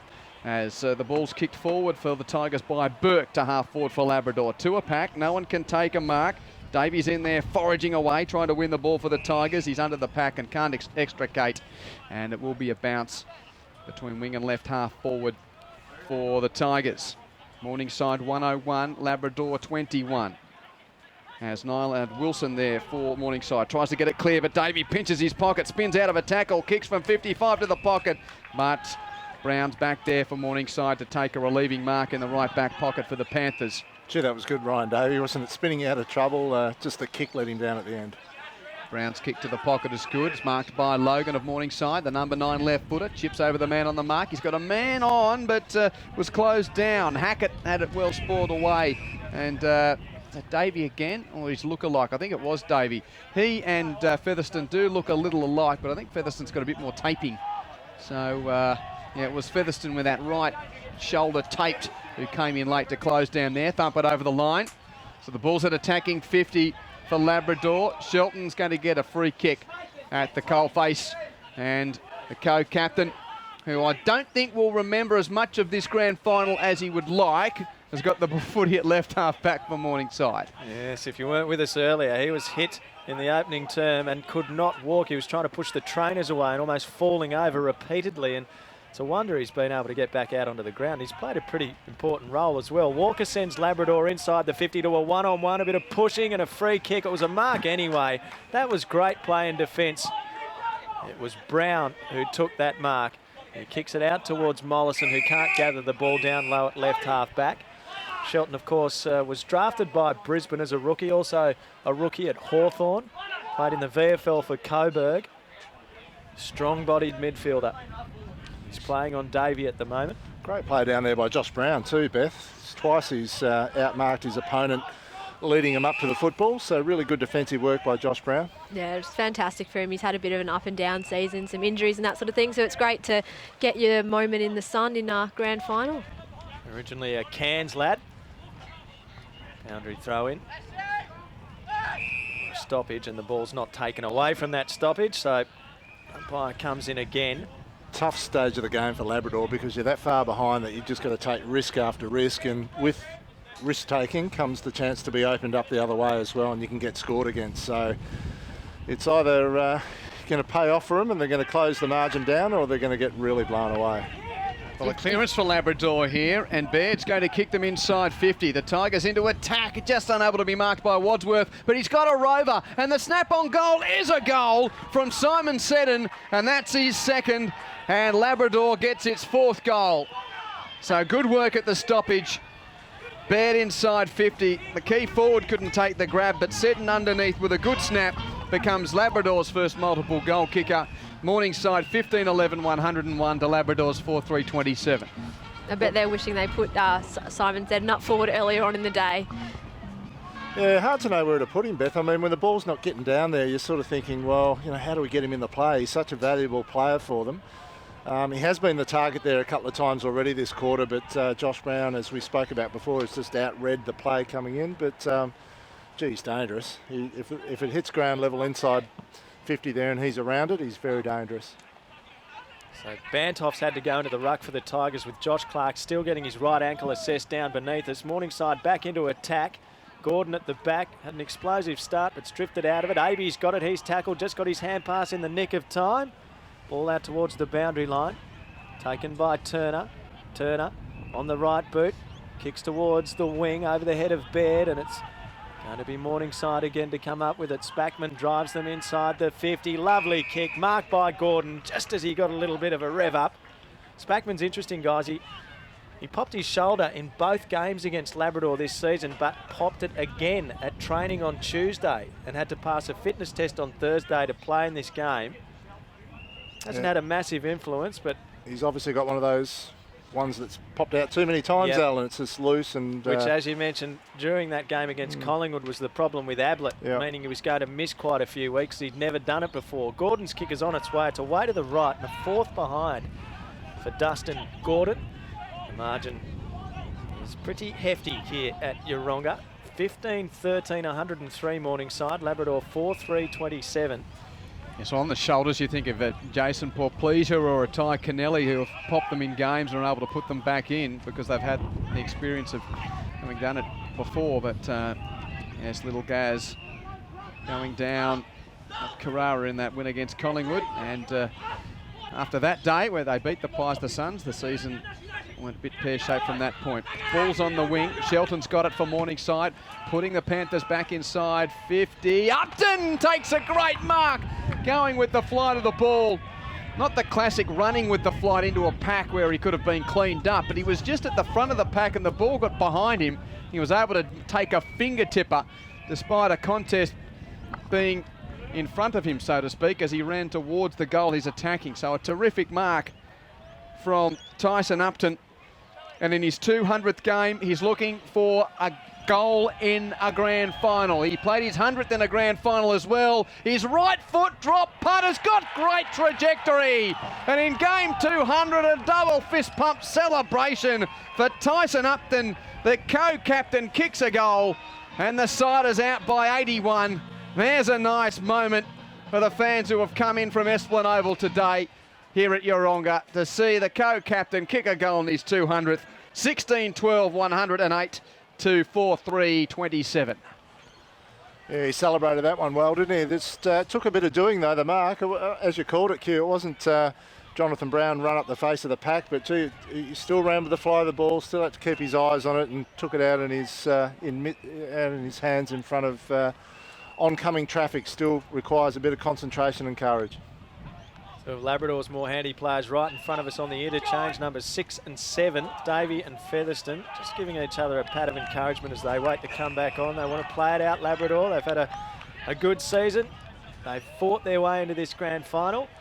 And Featherston's had a fair bit of work done to his right hamstring as well. You can see it's tightly strapped, so hopefully that's not going to inconvenience him. Of course, he already had the strapping on his right shoulder. Thanks, Zane. Shelton spirals at forward. Jacobs cleans up. Hand pass to Turner. Hand pass to Davis. Davis tackled as he kicks, and it's a turnover. Shelton marks on the wing. Kicks into the corridor with good vision. Chance for Delbridge. 50 out. His kick semi-smothered. Over the head of Turner it goes. Oh, needing to keep his feet. Logan, he still gathers. Good tackle. Davis to spill the ball clear. Scrimmage in the goal mouth. Labrador needing to be cool here. Ball locked in. A ball up in the goal square. Morningside deep in attack. A very nervous moment there for Labrador again. Logan had gone to ground and then the ball got to the back and he had to pop up quickly and try and get back on the end of it. Russ overruns it. Turner picks up for Labrador and will clear. Neat kick, and Tom Daniel takes the mark. He measures it. Wadsworth's got it at right half-back. So the Tigers looking to continue to fight out this game. Hugh Wadsworth.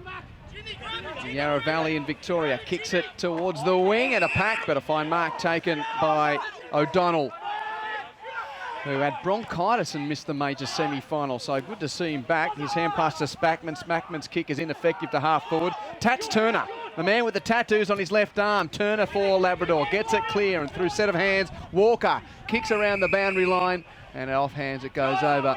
And we'll see a throw in between wing and right half forward. Yes, Alistair and I are doing a bit of homework, watching some of the USB sticks of DVDs, Craig. And how do we remember players' names? Yeah, so that was one of them. There's an insight to the life of a broadcaster. Very good. Number 4, Chris Turner, known as Tats Turner, so we remembered his name. From this point on. Yep. And unlike, if we were doing a Collingwood game, that wouldn't have worked, or a Sydney Roosters game. Settle down. Just the one tat for C. Starcevich on his ankle. A premiership tat. Featherston. Not a bad one. It's a fashion statement now, though, isn't it? You know. There's going to be a lot more with a premiership one next year. Oh, I like it, Dave. Oh, here we go. I like it. Well, Labrador trying to go inside 50, but Delbridge got in the way for Morningside. Marks at left half back. He's kicked to a one-on-one. Gordon's been good, and he's able to outmark Walker. Yes, paid it just before the boundary line. So Dustin Gordon wasn't as prominent in the second quarter, was he? First quarter he came out like a steam train, but he's back into it now. Hand pass to Nash. Nash in tight along the line. Delbridge tackled, got his hand pass away. Davey sees it out. Right in front of our broadcast position. How would you like to be voting for the Joe Grant medal, Beth? It's going to be pretty tough. I think there's 5 or 6 Morningside players who definitely put their hands up at least. I think she is, Stars. Well, got a bit of a collective going on here. We've been given a collaborative little yellow piece of there card. it is. Oh, there you go. The card, the official card. Here's Russ. Bananaing a ball to half forward. Turner's well placed, but good spoil from Wilson. May get the crumb too. Hand pass out, did well to Gordon. Gordon gave it to his teammate. Upton's under pressure. Could have been holding the ball. Good tackle from Rid. Russ gets the hand pass going forward again. Evans met heavily there by Brain. Ball in dispute. Brain going really hard. Flying out of the pack was Davis of Labrador. Someone nailed him. And it'll be a ball up 45 metres from goal. So even though the scoreboard very one-sided, these two teams still very willing at the moment.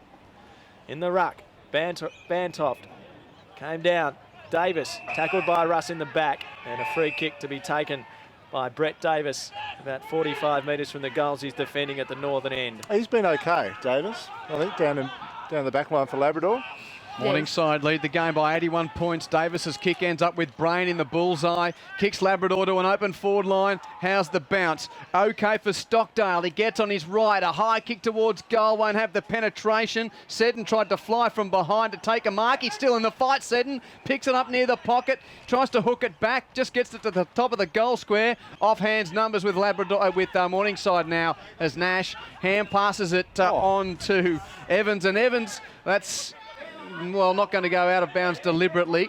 Coming there to pick it up is Baird for Labrador. He hand passes to Tom Daniel. His 60 out squaring ball is taken by Nash. So he's turned it over and Nash has got the footy and the Panthers will come clear again. Morningside 16-12, 108. Labrador 4-3-27. If you've just tuned in, well, another chance for a Labrador goal here, but that's gone across the face and out of play. Quentin Hull, Alistair Nicholson, Craig Starcevich and Beth Newman, the community footy writer from AFL Queensland here with her great insights today. Zane Bojack, boundary side, as we're at grassroots footy today. We'll be at Bundaberg for the Bundaberg Rugby League Grand Final tomorrow. Queensland Cup Grand Final next week, and that's outside of our AFL coverage in the twilight zone of 4:30 this afternoon. AFL Grand Final is on the station you're now listening to at this time next week. And of course, Canterbury and Manly to play at 7:30 tonight, which you'll hear live on these stations are listening to, as well as the 2 preliminary finals. An NRL Grand Final day in full in a couple of weeks' time. Ball still in Labrador's attacking 50, but Morningside gets on the ball, cleared by Dalton. And, well, not the greatest of kicks. It's getting a little sloppy, but a free kick will end up with Evans getting them clear. Received from Wilson. Evans gets his hand pass as he was tackled. Wilson kept on running. He's playing well, and he's met heavily at half-back. He gets back up, then had his kick smothered by Nicholas over the boundary line. It'll be thrown back in at left half-forward for Labrador.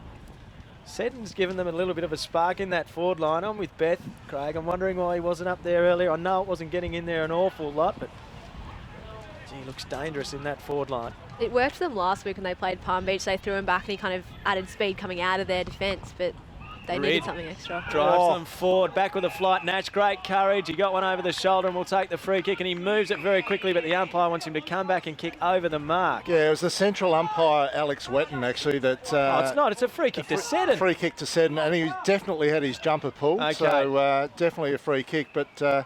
the umpire down there in the 50-metre arc, Matt Young, was blindsided. So it was Alex Wetton, the central umpire, that's paid the free kick. Okay.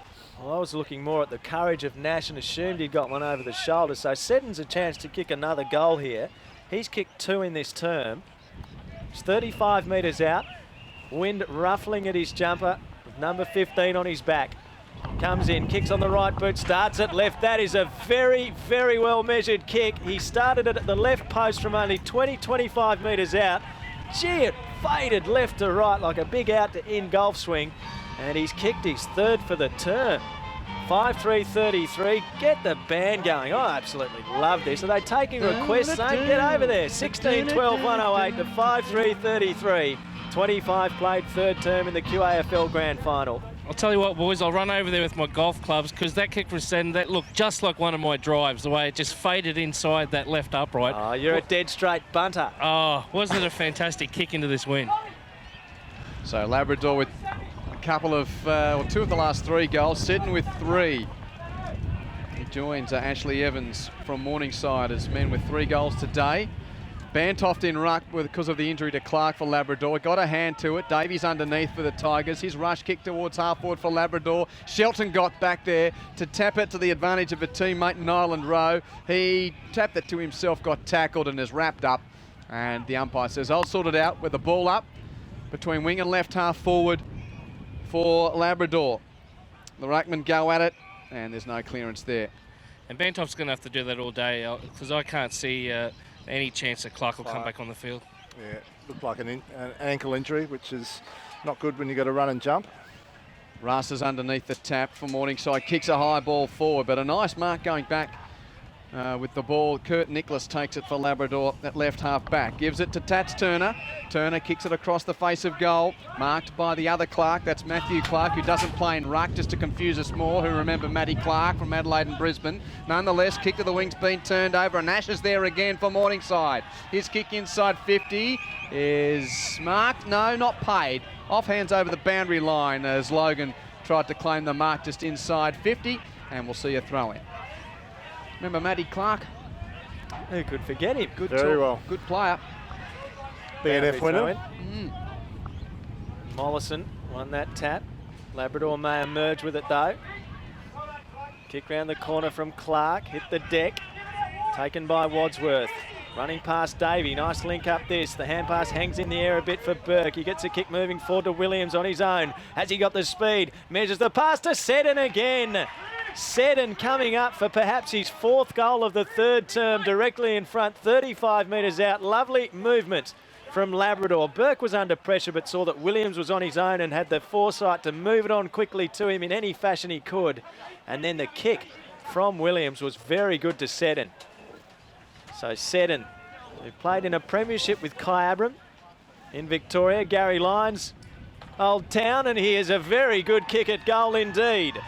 He's kicked 4 goals in this term, and Labrador gets its 6th of the game. Morningside 16-12-108, Labrador 6-3-39, 27 and a half played of the 3rd quarter. In any other game, Beth, you'd say that a 4-goal quarter to one player is just about a match-winning move, but I think it just came 2 quarters too late, to be honest. Far behind, I know. It's a very late call. It'd be very frustrating if you're one of the Tigers coaching staff watching that happen and thinking what could have been, I think. I can only assume that Steve Daniel was concerned about the team's starts in the games against Morningside this season, wanted Seddon around the ball more starts. Looks that way, doesn't it? But he's been a real handful this quarter. And they weren't penetrating the inside 50 enough for him to be effective up forward anyway. But, yeah, look at his performance this quarter. It's been fantastic. Yeah, good point, Zane. There was only 1 or 2 inside 50s in the first 20 minutes of the game for Labrador. No first clearance from no clearance from the first bounce, and now Nash tries to crash through from Morningside. Mollison spins out of a pack. Hand pass comes to the direction of Dalton, who kicks Morningside inside 50. Bouncing ball. It didn't find a leading forward.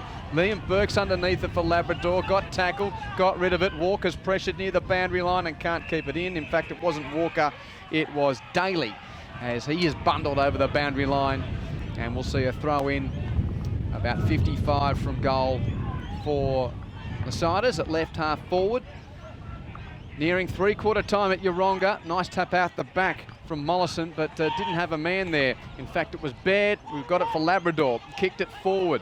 No mark taken. Wilds there with 2 to beat, and the Morningside defender is able to wrap it up and force a neutral inside the centre square, just shy of centre half forward for Labrador. Coming up at three-quarter time, we'll be heading into the Morningside huddle. We'll hear David Lake's three-quarter time address, so that's to look forward to. Great access we've got here for the QAFL Grand Final, and it's always nice to hear the thoughts of the coaches and the way and the tools that they use to motivate their players. Whatever David Lake's done so far has worked an absolute treat for Morningside.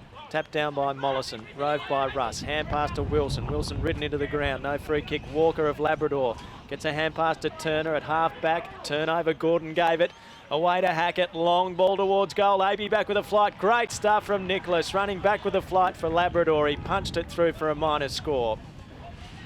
Morningside up by 70 points now. 16-13, 109. Labrador 6-3-39. We've ticked over 30 minutes played as the kick-in is just touched before it went out of play by Davey. And it'll be a boundary throw-in. Just love the work in close of the Morningside midfielders, Beth. Just Mollison then down to Russ and quick hand pass out. Lucky Russ will be up there as well. Definitely, and they're so fine-tuned in those stoppages. They just know where they're going to be and where the ball's going to go. Boys, I was trying to work out who Lockie Russ reminded me of, and then I thought it's similar colours too. Brett Voss, just with shorter hair, Brett Voss, but I think he kicks similarly and runs similarly. Well, yep, it's those colours of Morningside that the Voss family know well, having started the careers of Michael and Brett, as Tomlinson has the ball for Morningside, defensive side of the wing. He's kicked to half forward, doesn't find a target.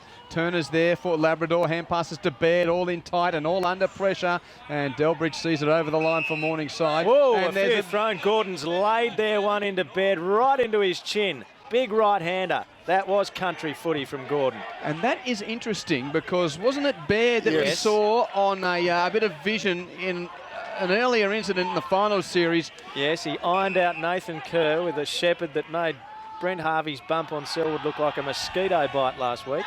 Oh, and just a few tempers fraying. Baird's kick has turned over on the wing, marked by Upton for the Siders. Kicks inside 50. It's a wobbler. Aby couldn't get to the drop. The fist is rode by Shelton. He beats one. He rides a tackle. Hand passes to Russ. Couldn't pick it up as Brain crashes in. Yeah, we're getting to that. We know the result phase. Let's see if we can take some men down in this grand final as Burke's got it for Labrador. Hand passes defensively to Turner, who's in the back pocket, and he says, let's get out of here. Long kick to the wing, goes over the pack. Free kick, though, going Labrador's way. And I think it's Wadsworth with the free kick.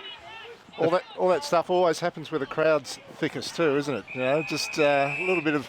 Where were you at quarter time in 1990, Stars? A long way from the action. You let TD and Gavin Brown go for it, and you were just watching on. Kick goes back to half back. Spackman's got it for Morningside. Lovely kick, marked by Power, right in front of us. I did see Baird throw the first one at Lockie Rusto, which was the retaliation from the other Morningside fella. Now Reece Powers done his hamstring, I think. The left hamstring, he came up very short after he kicked it. Ball comes back up the wing to a pack, and Nyland Rose there to spoil it away from Bantoff. It'll be thrown in. Just keep an eye on Power. He's looking okay. He's got the left hamstring heavily strapped anyway, but he definitely pulled up after he kicked it a moment ago. Well, you'd think if you could move with a tick over a quarter to play in the season, you lead by 70, you're not really jeopardising your team. Well played by Tomlinson, tapped it around Davey, hand pass to Power, he's okay, he gets the kicker, floated towards half forward. Oh, excellent mark by Delbridge in front. Very strong mark in front of Davis. He kicks back into the corridor, that's a dangerous kick, fisted away there by Brain. Pursuing it is Williams of Labrador. He'll have the pace to get away from Wild. Has a bounce. He can go all the way here. Great chase, Spackman. He kicks towards Seddon on the lead again. Those two are an excellent duo. And Seddon's going to have another shot at goal from 35 metres out. Tightish angle, but already with 4 to his name for the term. He might have a fifth. What about the leg speed of Williams, Beth? Was he the one that... Jai Warren it was. Oh, Warren. Sorry. Yeah, he's really exciting. He's got a lot of pace, and as I said last week, he really used that, and that's what kind of helped win the game against Palm Beach to get them into the grand final. So he's definitely got that speed on him. So here's Seddon, 35. Out as he strikes it with the right boot, and he misses on the near side. So that is 3/4 time here. 1/4 of football coming up to end the QAFL season. And it's Morningside leading by 69 points. Morningside 16-13, 109. Labrador 6-4-40. And we'll get the goal kickers to you in just a moment, but we'll take this little break because we want to get into the huddle at 3/4 time. Grassroots footy at Yeronga on Grandstand. The latest issue of ABC Gardening Australia magazine is a water special. Josh explains how to set up an irrigation system, and Sophie makes a wicking bed.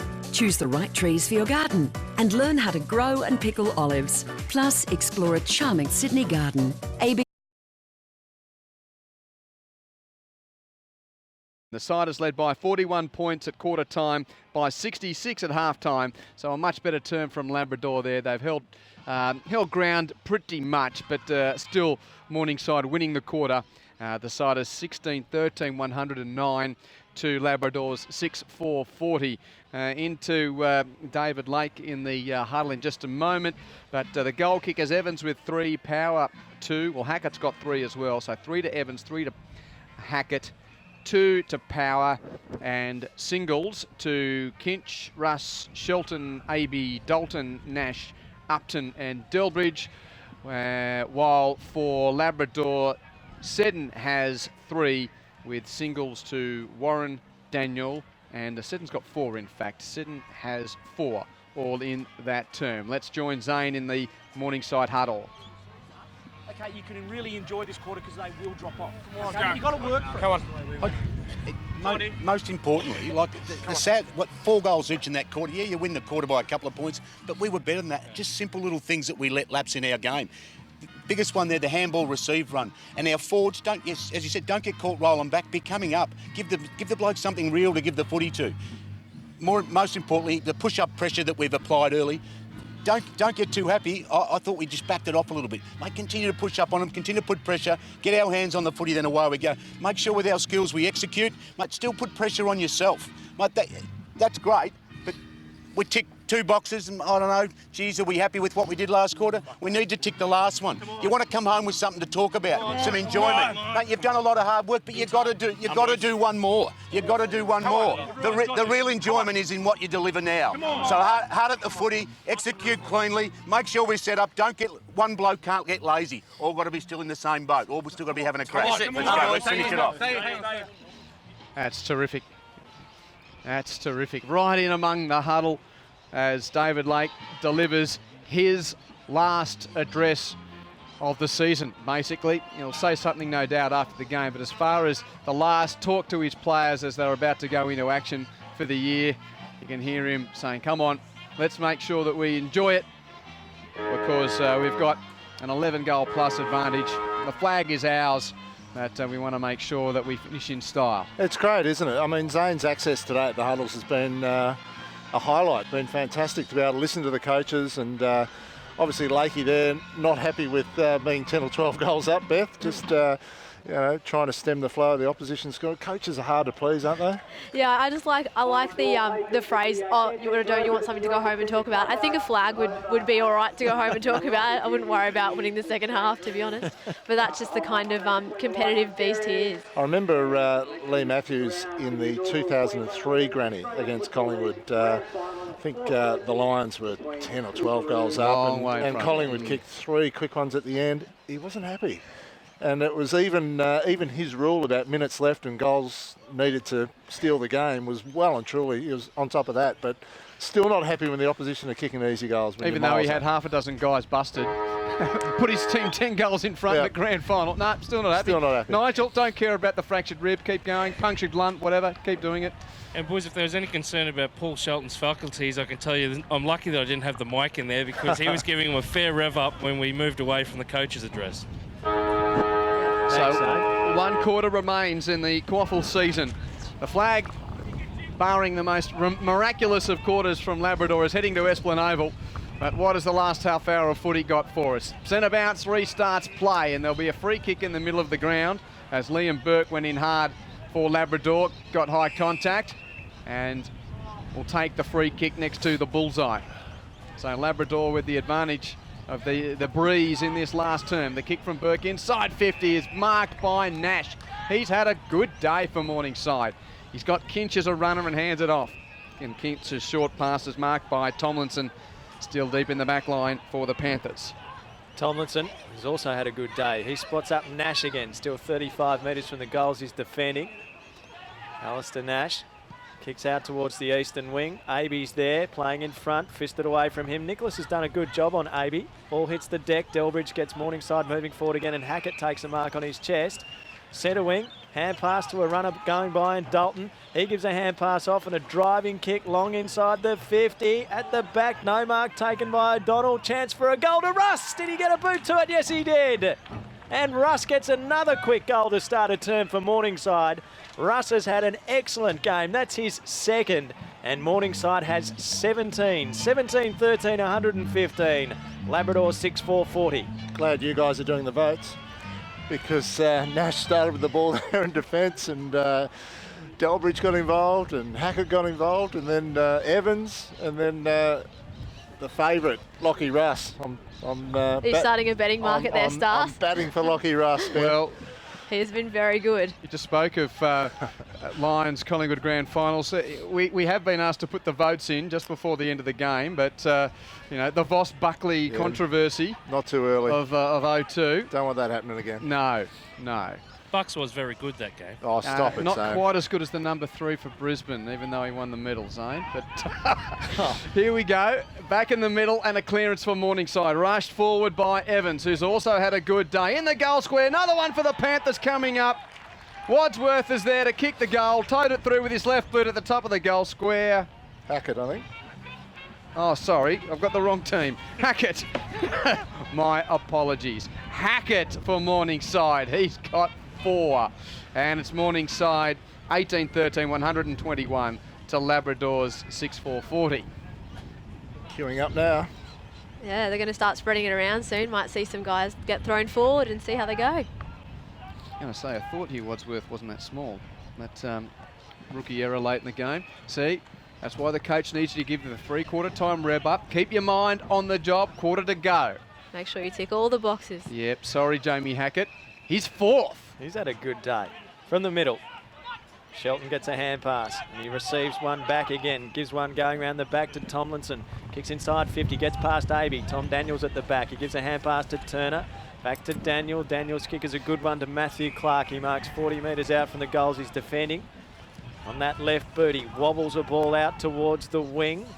No mark taken by Warren, Jai Warren. Apologies for calling him Williams in the previous term. We've all had some difficulties at times today, Q, but I don't often get to call this footy. It's been a privilege to do it. We'll have plenty of fun at Bundaberg tomorrow. West versus Isis in the Bundaberg Rugby League Grand Final. Looking forward to that one. Throw in on the outer side. And another touch for Russ. Hand pass to Dalton, who's under pressure. Comes to the back of the pack. High kick to the middle of the ground where Kinch finds himself at the drop zone. Takes a mark. Has Tomlinson running by. Gives the hand pass. Tomlinson's kick inside 50. Well spoiled by the defender coming across at the last moment for Labrador. And his left boot clears the danger. I'll give him the due credit in a moment as his kick is marked by Warren on the wing. That defender was Jesse Ridd, doing a good job there, getting it to Warren on the wing. Warren's kick in board is marked by Stockdale. Near the bullseye, high kick inside 50 for Labrador and a big pack. It's fisted to ground level and Evans is there for Morningside. Hand passes to Brown. The Siders again, once again controlling it deep in defence. And chip mark, ball now in the right back pocket, the hands of Nyland Rowe. And he looks down the line. Nyland Rose kick. Against 3 has AB got. He can't mark even though he's pretty good.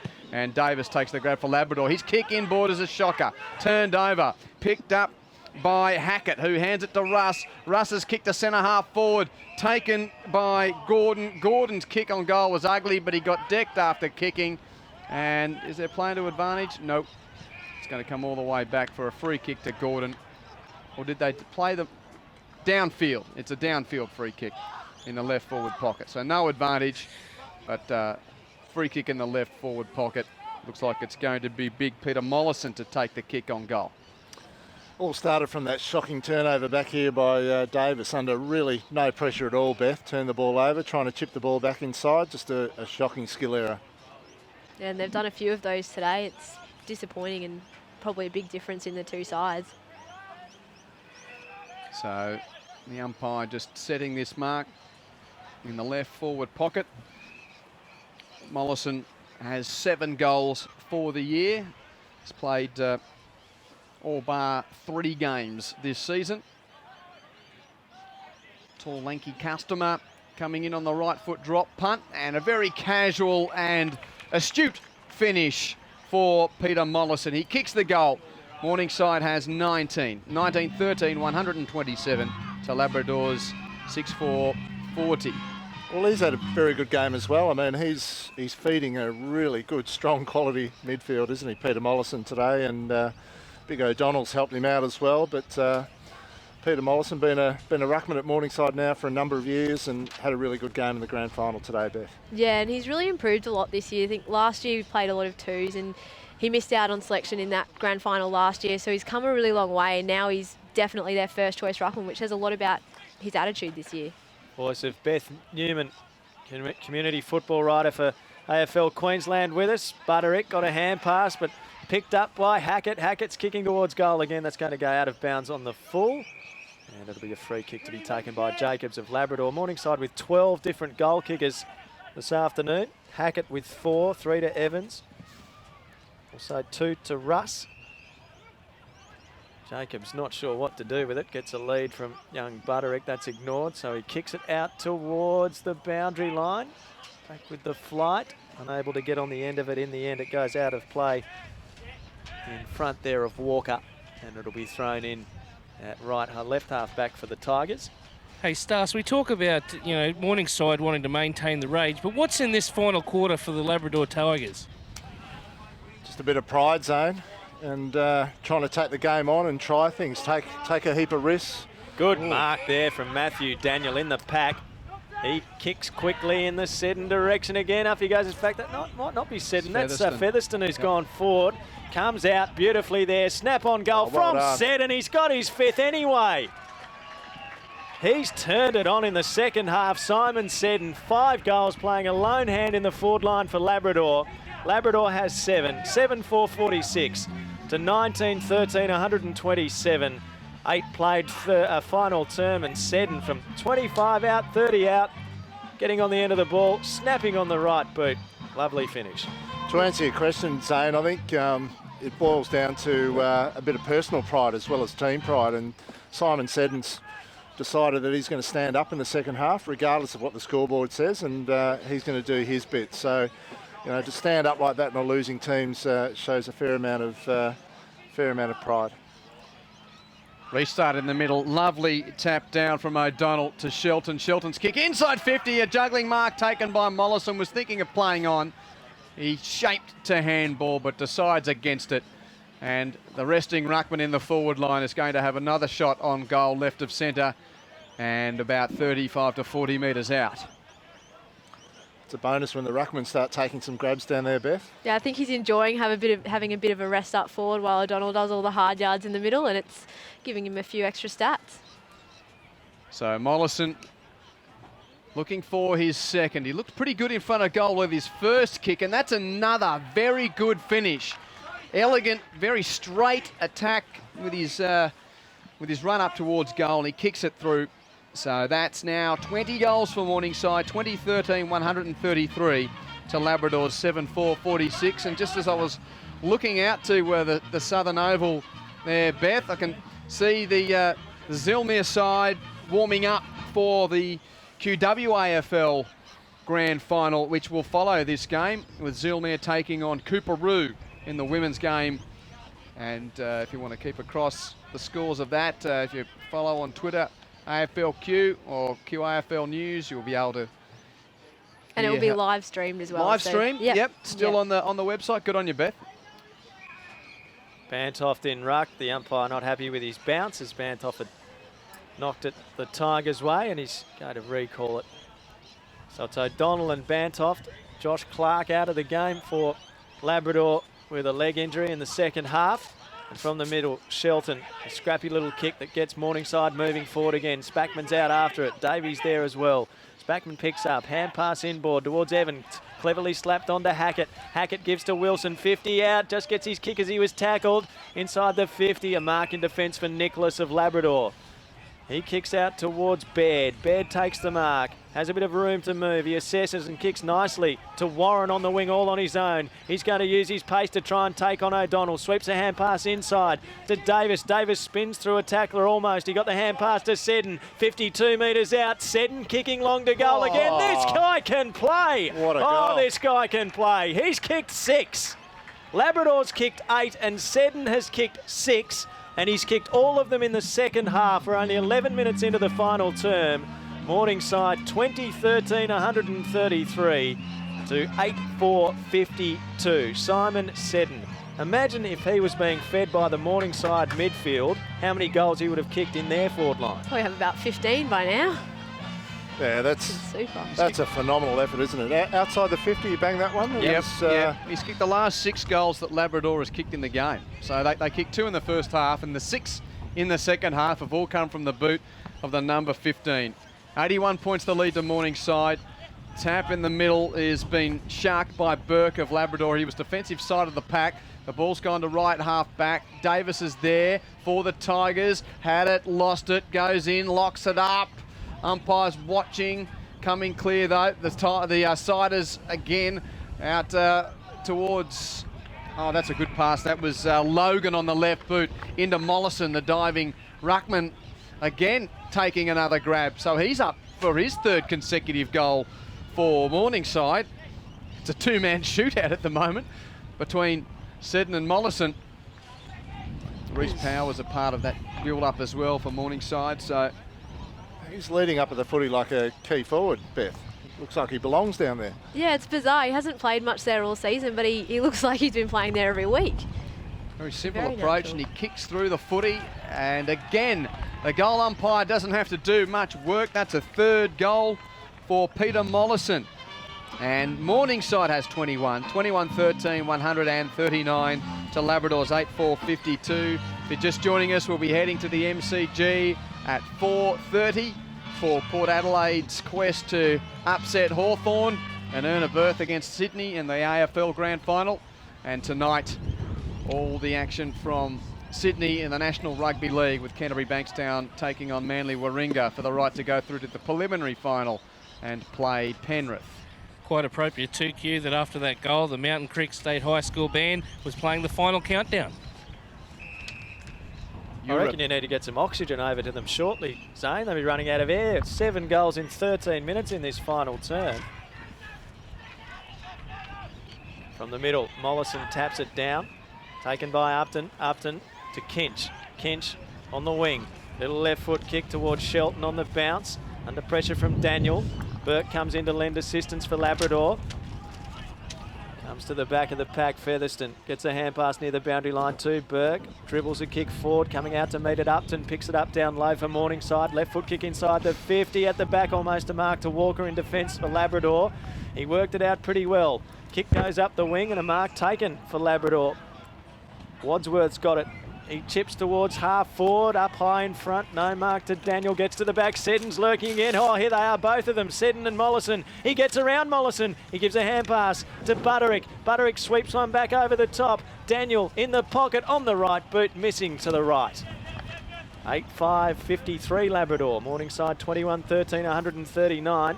14 played final term. You're listening to Grandstand on ABC Local Radio, 612 ABC Brisbane. 91.7 ABC Gold Coast. If you're watching the stream or listening to the grandstand stream on the grandstand website. Hope you're enjoying our grassroots footy day here at Yeronga. As the Siders again bring it out of defence, the kick from Delbridge to a pack. He was hoping there for O'Donnell, had a couple to beat, couldn't take the mark, and the ball's over the boundary line. So Morningside to take its 9th senior premiership, and they've done the double here today, having won the reserves by 54 points. And the last premiership for the Siders coming in 2010 when they beat Labrador. No clearance from the throw-in, and Featherston's the last up for Labrador as the umpire calls for another ball up. It's thrown up quickly. Jacobs is in the ruck for Labrador, didn't get a clean tap. Now Russ is underneath, just tapped it to the advantage of a teammate. Kicks it around the body, and that's out of bounds on the full. Almost kicked it into the commentary box here at Adam Spackman, and there was a pack just beyond the line near our commentary position. Boys, I'm just watching Paul Shelton. It's been a tough old day for him. He actually got kicked in the head there by a football, so he's not wobbly like he was before, but it did take a little while to get off the ground. It was a Darcy Gardner playing in the final round against Geelong. Pierce Hanley knocked him out, didn't he? Kick inside 50, and another mark to that man, Seddon, directly in front, 30 metres from goal. It's quite phenomenal, really, isn't it? Just what he's done in the second half as the lone target in their forward line. And as we've mentioned, you know, ball probably wasn't even getting down there in the first half, so Steve Daniel trying to find a spot to put his little trump. Seddon coming in on the right boot. His team getting belted. Seddon just keeps on threading. There's 7-9 for Labrador. Morningside 21-13, 139. Labrador 9-5-59. Bit of a shootout in the final term. Unfortunately, the previous 3 quarters very much one-sided with Morningside setting up the game, but gee, Seddon has provided a spark for us late. 7 goals, all in the second half. 16 played, final term. And the margin to Morningside is 80 points.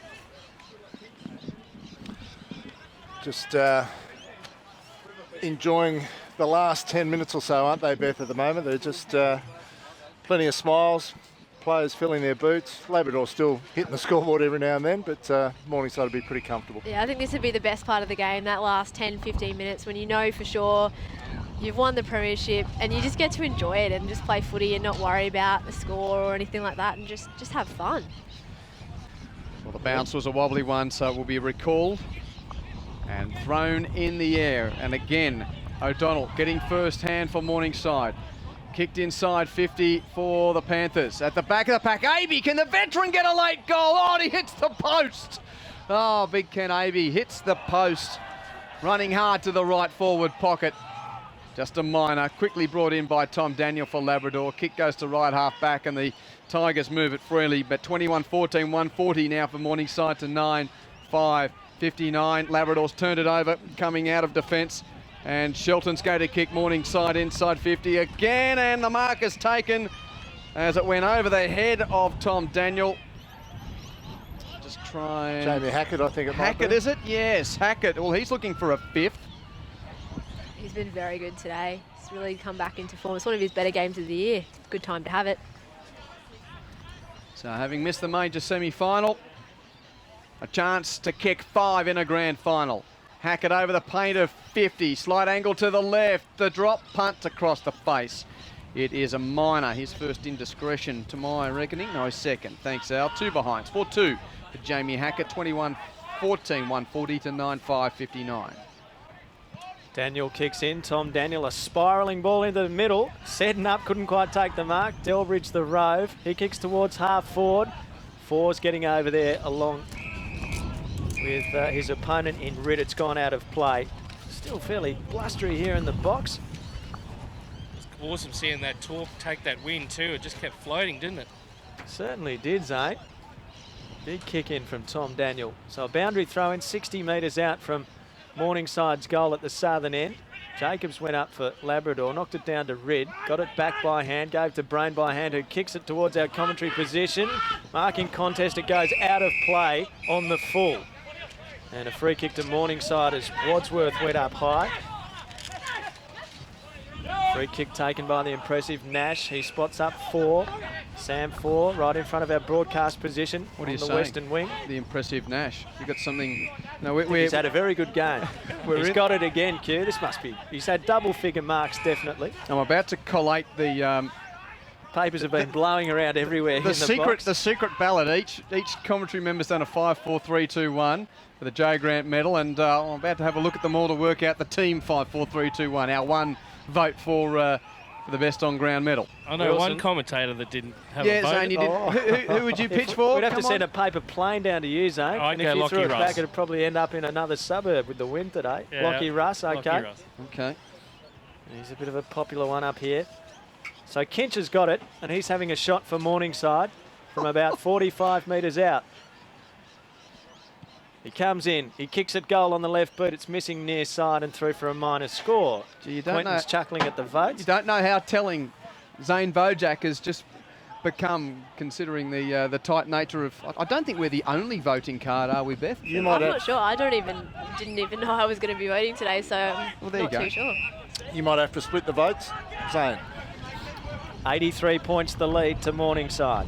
And that's going to extend because the Tigers unable to get it clear of defence from the kick in. Evans shoots on goal from 40, but can only extend it by a point as his shot goes across the face. So 21-17 is the scoreboard, right? 21-17, 143 to 9-5-59. Yep. Yep. So from the kick in, big pack, up goes Brain, couldn't quite bring but down the mark for Labrador.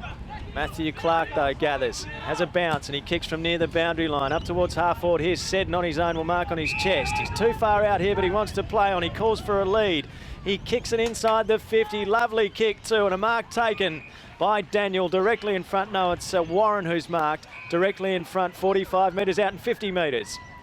50 metres, so he's going to be escorted right to the goal line here, Jai Warren. And he's played a pretty good game for Labrador as well. He can go back and kick his second, Beth, as he slots it straight through. Labrador's got 10 goals, and they've fought this out with a bit of pride, the Tigers. Morningside 21-17, 143.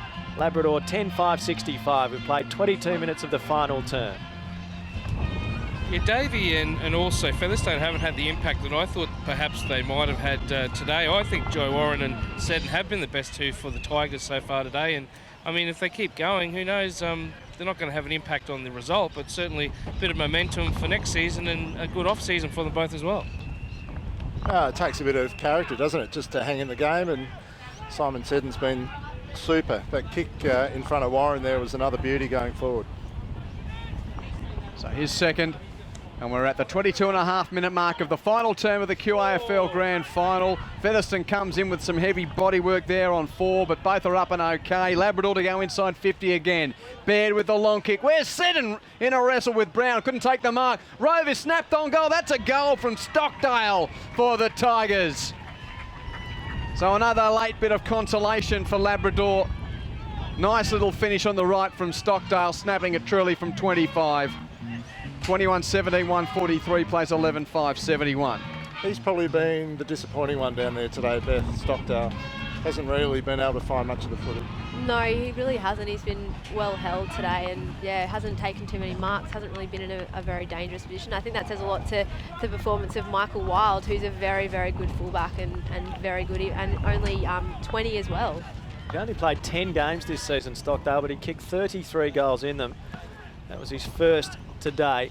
10 goals we've had in this final term so far, 24 minutes of it nearly. 5 goals apiece.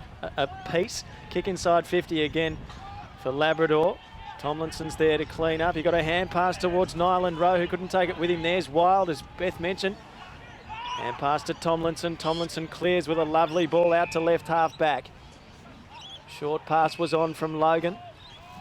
Found his teammate in Evans. Evans chips over the top, up the wing. Baird with a late spoil for Labrador. We'll see it out of play. And it'll be thrown back in. They've just had so many good players, Morningside, haven't they? We've all voted, but I've got a list here of about 7 or 8 that I couldn't split. Russ, Evans, Nash, Hackett, Wilson, Delbridge, Kinch. They've all had plenty of the ball. Yeah, it's been a real team performance from them. As Logan gets them going forward again. Gordon in the pack sandwich, couldn't take the mark. It was spoiled away from him. On the deck, picked up by Brain. He fends away from one. His hand pass missed the target. Evans has got it. Sweeps one out towards Shelton at left half forward. Shelton's little left foot kick is a beauty to Kinch. He marks in the pocket 35 metres out hard on the angle. And we forget about Paul Shelton too. I mean, he got that really bad knock in the first quarter, and you know, if you had a look at the stats post-game, he's probably had in the mid-20s as well. So they've just had so much of the football today in Morningside. And Kinch has been fantastic in this, both the third and fourth quarters. He's really come alive after half-time. He's a left footer in the left forward pocket and already slotted one from this exact spot. How's it a second time? He's done it again. Saluted as soon as he kicked it. He's like a pro golfer on the practice fairway, just going ping, ping, ping, ping, and they all go in the same spot. What a lovely finish from Nathan Kinch. 22 goals for Morningside, 22-17, 149. Labrador 11-5-71. 25 and a half played of the final term. This will be a long final term. We've had 11 goals kicked in it so far. Butterick's coming back onto the field for Labrador. Some quality finishes in this Morningside team. Kinch with 2 today. They've had 12 goal kickers though. It's been a really even performance across the board. Back in the middle. Umpire lays it down. Nice straight bounce, and O'Donnell taps it down. Featherston's got it, and he's wrapped up by Russ and a couple of others. He's been the one really who, from a Labrador perspective in that engine room, you would have thought Beth needed to offer a bit more today. Yeah, definitely. He's really been down today, but I think he's probably not alone in that way, and he just couldn't find a way to ignite them at all. Nash is wrapped up as he tries to clear from the centre circles, and still the ball's in the middle, and we'll have another restart. Morningside with a big lead late in the game. They'll go through undefeated, a perfect 20. 20 wins, no losses for the year, having gone through the regular season 18-0. And late in the game, looks like Brain's gone down with the knee injury. He's a bit sore, gets up. That's good news. Spackman comes away from Morningside. He's kicked a half forward, is a good one. And marked by Wilson, who's going to put it on his right boot inside 50. Aby from behind, couldn't take the mark. There's round soldiers for the Panthers, but no one could get a clean handle on it, and Daly is going to clear for Labrador. From right half back, he kicks it out to the wing, and the mark's taken by Matthew Daniel. Just defensive side of the wing, kicks the centre half forward. Good read from Nash, who's had a good game. Made the third man in there and a one-on-one to take an uncontested mark. He kicks to Shelton, marks on the edge of the centre square. Scrubbing ball, makes its way towards attacking 50. Picked up by Baird of Labrador, and he's going to have a bounce through half-back. Draws a man and hand passes to Butterick. Butterick through the centre circles. Where's Seddon? He's there again. Butterick's kick to him. Seddon couldn't mark, but he roves it and will run in and kick his 8th in a beaten team.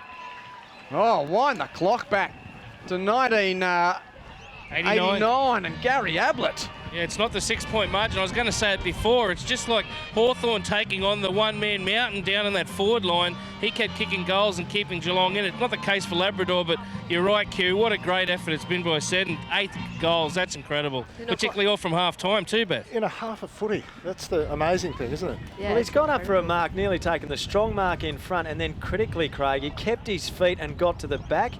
He's really got something about him, this bloke. Do you know how old he is, Beth? I think he's about 25, 26, so he's still got a bit of good footy left in him. I wonder if he's... Well, get him on the recruit stars. If he's played, I don't think he's played... It's if you've played at sort of NEFL level, isn't it? He's played at Kyabram, we know that. That's the type of player, and you just think around Australia, after watching the recruit and watching Simon Seddon today, how many footballers are there out there? Brady Foster from the Gorillas was second, wasn't he? Yeah, doing exactly what they're looking for. So we're going to have a ball up inside the centre square.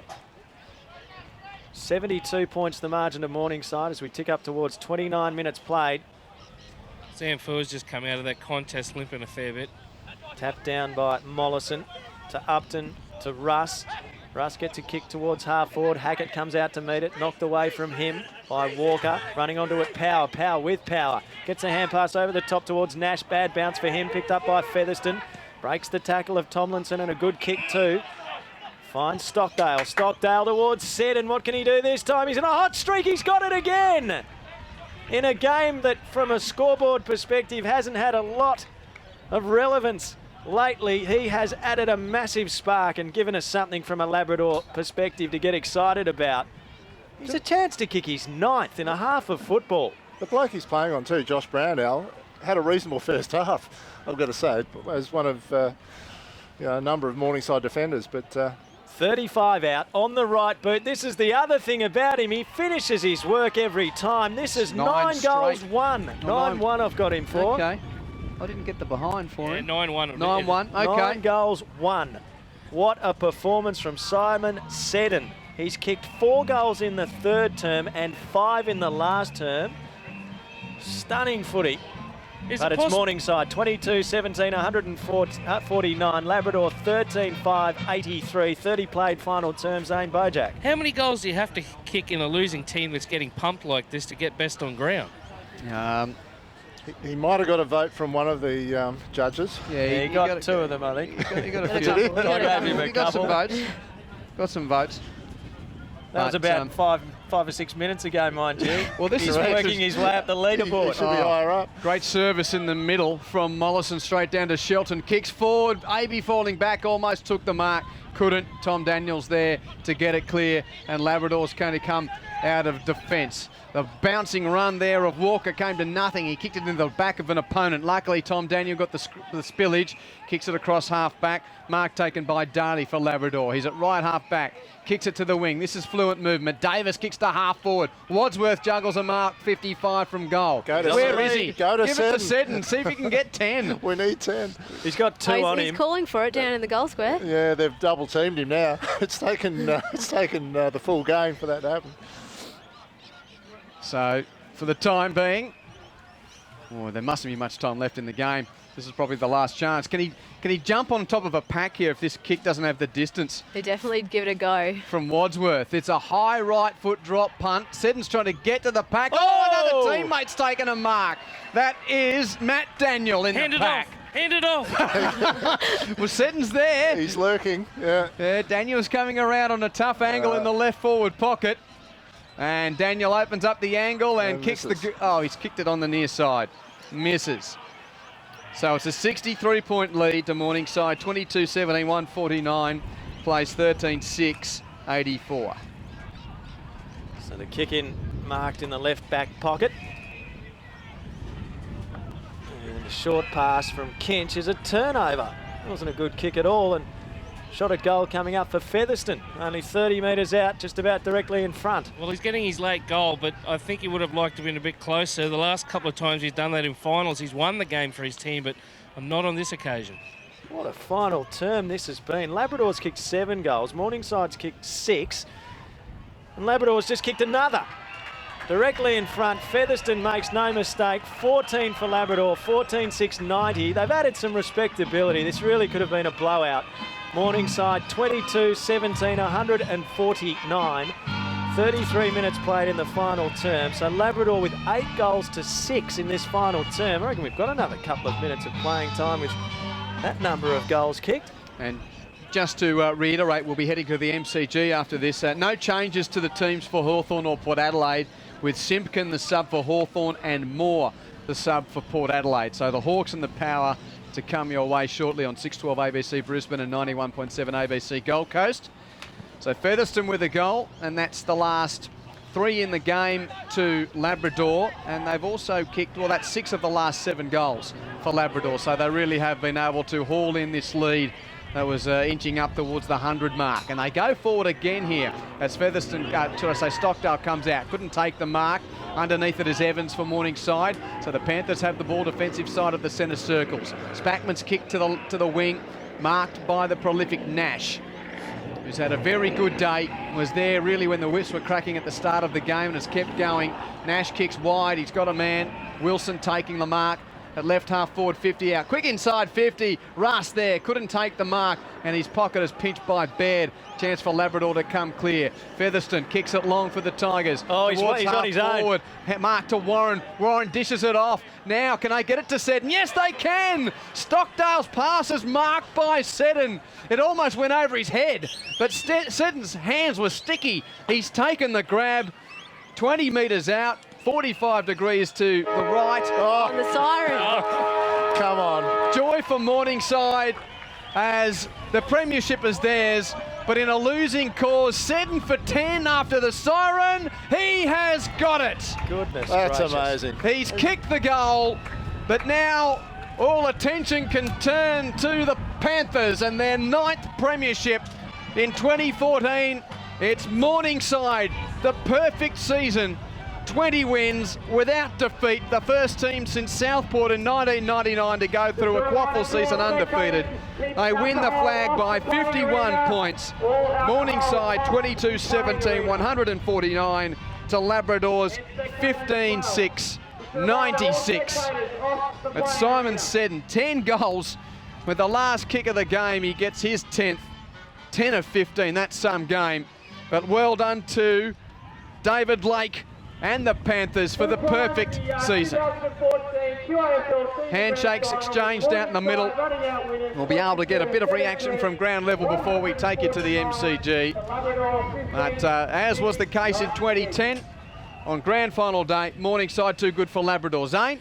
Yeah, I'm about to talk to Morningside, but I thought I'd grab one of the best players for the Labrador Tigers, Simon Seddon. Tell us about that 10 goals. I know it wasn't a victory in the grand final, but still a great effort. Yeah, mate. I just did all I can really to try and win the game of footy, but Morningside were just way too powerful, way too good. But credit to them, mate. The best team all year, premiers and champions. Not many teams can do that, so yeah, it's definitely a credit to them. 10 goals in the second half. You played down back in the first half. Just how hard was it? It didn't look like the ball went down the forward 50 for you guys much at all. Mate, the pressure they applied was second to none, mate. I've never experienced anything like it, and they're an awesome team, so what else do you expect? And just finally, we mentioned some of your country footy pedigree. Would you like to play at higher levels? Is that why you're up here at the QAFL? Oh, yeah, mate. I'll just going with it. I like touring around a bit, so I'm always in a different state each year. So, yeah, I'll hopefully settle down somewhere. Maybe the Tigers. Well, you gave us some pleasure in a losing team, but really appreciate your efforts today, and thanks for talking to ABC Grandstand. Thanks, mate. Cheers. So 53 points was the final margin, wasn't it? 53. Morningside 22-17, 149. Labrador 15-6, 96. Thanks, Zane, as we hear from Simon Seddon. Star turn for the beaten team. 6 goals he kicked in the final quarter. Yep. 10 in a half of football. It was unbelievable. They kicked the last 4 goals of the game, Labrador, and 7 of the last 8. So Zane's among the throng. Can we hear the song? Yep, here we go.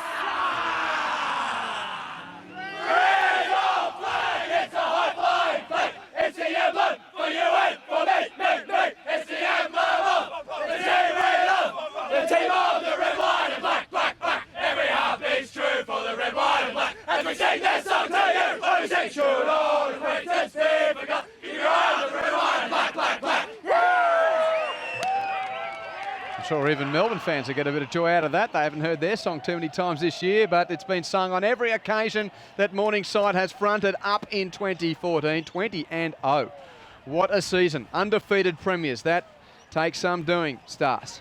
It's pretty good, isn't it? They've been the powerhouse team all year, along with Labrador. Probably early days before the season even started, it was probably mooted that these two teams might play each other. We'll go back to Zane. Yeah, I'm here with Victoria's captain, Paul Shelton. Firstly, how are you feeling? Because you took a terrible knock in that first quarter. It's all good now, mate. It's all good now. To have a win like that just doesn't matter. It'll go away. The pain, it'll go away. No dramas. It's fine. An unbelievable defensive effort by you guys at the start. There was just no penetration from Labrador. How important was that to setting up this big win? Oh, something we've been doing all year. You know, Andrew Mello, Nipper, he's been working on our game plan since pre-season. You know, and he's just been drilling it into us. You know, and his role in the year's been super. You know, and so we knew that we had to bring that today if we're going to get the chocolates.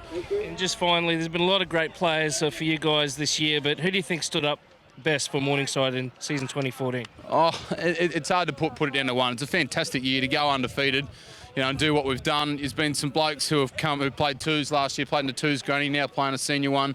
you know, and now that they have the history of having their name on the wall at the footy club, you know. So I probably couldn't put it down to one, mate. It's been a fantastic year from everyone. Well, we found it hard to pick a best on ground, so there's no doubt about it. You guys were outstanding as a unit. Paul Shelton, congratulations, and go celebrate with your teammates. Thanks, mate. Cheers. So, well done, Zane. I'll give you the goal kickers for Morningside. Jamie Hackett kicked 4. Ashley Evans kicked 3. Peter Mollison kicked 3. 2 goals to Reece Power, Nathan Kinch, Lachlan Rush. All kicked 2, that pair, or that trio, should I say. And singles to Shelton, the man you just heard from, Abbey, Dalton, Nash, Upton and Delbridge. While for Labrador, 10 goals, 1 for Simon Seddon. What a performance. 10-1 for Simon Seddon. 2 goals to Jai Warren and singles to Nick Stockdale, Todd Featherston and Matthew Daniel. So Morningside led by 41 points at quarter time, 66 at half time, 69 at three-quarter time. They kicked the first 3 goals of the last term and then turned off as Labrador put a bit of respectability into the scoreline and kicked 7 of the last 8 goals of the game. Morningside 53-point victors, 22-17, 149 to Labrador's 15-6, 96. We will be going to the MCG shortly for Port Adelaide against Hawthorn. I just wonder whether we will get the Joe Grant medalist before we depart. I don't know whether we'll get the trophy presentation. They're just getting in position. But interestingly, after all that work I asked you guys to do for the Joe Grant medal, they haven't taken our little sheet. Wonder where Simon Devine is. Oh, they came up to collect the votes before. Yeah, I know. They looked at it. Eyeball. Okay. They've seen it. Seniors Grand Final. Fantastic achievement by Morningside Football Club. The 53-point winners in a great grand final. Congratulations to both Labrador and especially congratulations to Morningside. Well done both teams. Put your hands together for both teams. And the MC is Bob Batty, long time. What a great pleasure to MC the presentation. We're going to obviously get the 2 coaches up to say a few words. We're also going to announce the best on ground and then obviously present the cup. And to help us do that, we've got Michael Conlon, the CEO of AFL Queensland. He's here to present the trophies, and his helper is Simon Devine, the competition manager. So without any further ado, takes 2 to tango. They've had a great year. The coach Steve Daniel's been a great coach over many years. He's done a fantastic job. I know that he did coach Queensland country years over the title. He's had a great season with Labrador. Please make him welcome to the microphone, Steve Daniel.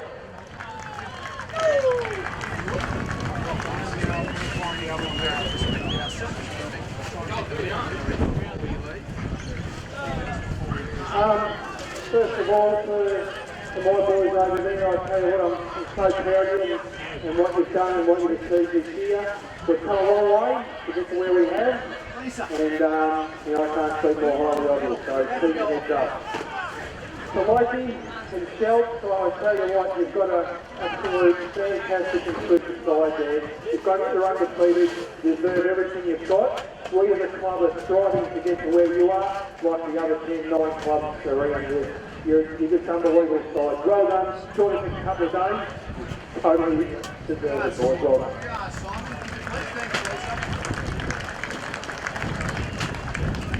Yeah, well done, Steve, and a great year for Labrador. And I'll just now get up Michael Conlon, our CEO, to announce the best on ground. There's a number of players pushing for selection, but Michael's got the winning name and the medal. All yours, Michael. Thanks, Bob. Once again, congratulations to Morningside for a fantastic year, and I think it's always going to be challenging for any team this year to beat Morningside, so fantastic year for you. Congratulations. Commiserations to Labrador. Again, credit to you guys where you finished last year and forced your way back to play off in the grand final. It's a fantastic effort, so you should go away also feeling very proud. But unfortunately, we could only have one winner today. So once again, congratulations to the Morningside Football Club. Today, the best player given and voted by everybody was number 7 for Morningside, Lachlan Rush. Very tight run thing in the commentary box. And then 5 that voted, I think we had 3 with Russ from the VOG, with Nash 2, and everyone had Russ and Nash in the top 2. So Lachlan Russ, with his dad, such a great name at Morningside, that's going to be a proudly welcomed. Congratulations, Lachlan. Okay, now we'd like to call up to the dais. He's been a great coach in South East Queensland for many, many years. He's got Labrador coached the International Cup, the PNG team to victory, and he's had an outstanding success at Morningside this year. Ladies and gentlemen, welcome to the microphone, David Rush. Thank you. We hope we can do it again sometime. Good on you, Stas. Thanks, Stu. Pleasure as always. Good to have you on board. Who wins the game tonight? Oh, the Hawkers, mate. Sydney Hawthorn Grand Final. Very worthy Yeah, and Swans will win, will they? Yeah. Jordan Wilson wins the to the Morningside boys. Yep. Instead of the community footy club was one of the community. Dave Diamond right through. I can stand here, I can say all the nice words. And he kept all the kudos, but it's certainly many more than me. This footy club was Swansea, Nipper, Polly, the Jock, Tom Hillier, Dave Diamond. Right back to the person that took the last year at Morningside. That's what makes this club so special. Going to be the boys and their performance, or to the reserve grade boys and their performance, to get the 2 premierships is a fantastic thing. I suppose credit to you for the way you control yourself right over the years. You put yourself in a position where you get an opportunity to win 2 of those, the way you start. The respect that you have for each other, both the process, way that you go about it, you deserve everything that you got. To AFL, his team, Morningside by 50. the other great competition to play in. Still say that restructure will be a terrific thing, and there'll be a lot more grand finals. Well done, Ben. 10 goals and a half, never seen that before. No, that was pretty amazing. That was crazy. We'll get you to stay up here, mate, and get you to call out the boys. One at a time, and the captain last to come up and get to the game. Like a Danny Delray type. Danny Delray? Yeah, you know, that, not a big guy, but just good balance. Number 47, Hayden Wilson. Kick. Stewie G. That was quite simple. That was good. Number 45, Ben Dillon Rowe. Just a non-fan travel around the place. Yeah, trouble, Number Played Darwin in the 34, summer. Wayne Galbraith. Very good. Number 31, Peter Mollison. Wasn't too bad. Number 29, Sam Ford. You did a great job. Number 28, Dusty Jordan. Funny, last year too at the meeting. Number 26, Josh Tomlinson. Number 24, Michael Wild. Number 23, Alistair Nash. Number 21, Jimmy O'Donnell. Right. Apparently I'm doing a bit of calling. Oh, yeah? Oh, Number 20, Jamie Hackett. well done. Number 14, Joey Dalton. Oh, I've got no idea. I was told. Number 9, Matt Hogan. Number 8, Ashley Evans. Away. This will be embarrassing. You'll kill it, mate. Number 7, Lockie Rush. Hey, Steve. Number 4, Nathan Kidd. Australian player. Number 3, Rudy Power. Oh, the actual strength. Number 2, Adam Backman. Less mobile phones here than Ashley last week. Not even mobile. Number 1, Josh Oh, Brown. okay. You got another system. Oh, you got the hardwire going. And the 3 captains, number 11, Ken Davey. That's right. Number 25, Tyson Upton. Oh, whatever you guys want about last week. Number 10, Paul Shelton. That's what I'm doing next week. Next year, I should say. Sorry. Yeah, how long's it going to be, Craig? What's that? hoping for that 3 years. Yeah, I know. I think last Saturday the penny dropped finally. Okay, the coach is getting him today, David Blake. Well done, David. And now, the all awaited. We've got the pennant and the cup. Morningside Football Club 2014 premiers.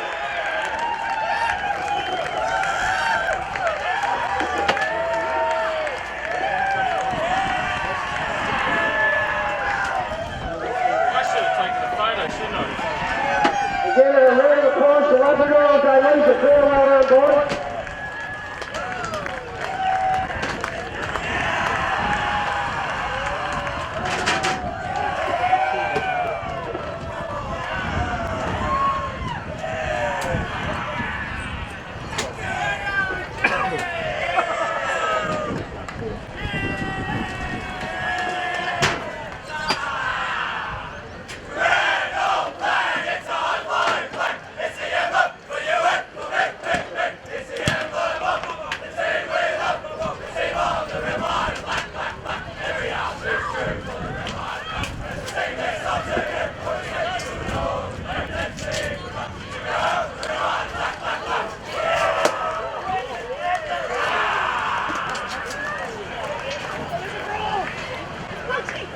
Okay, ladies and gentlemen.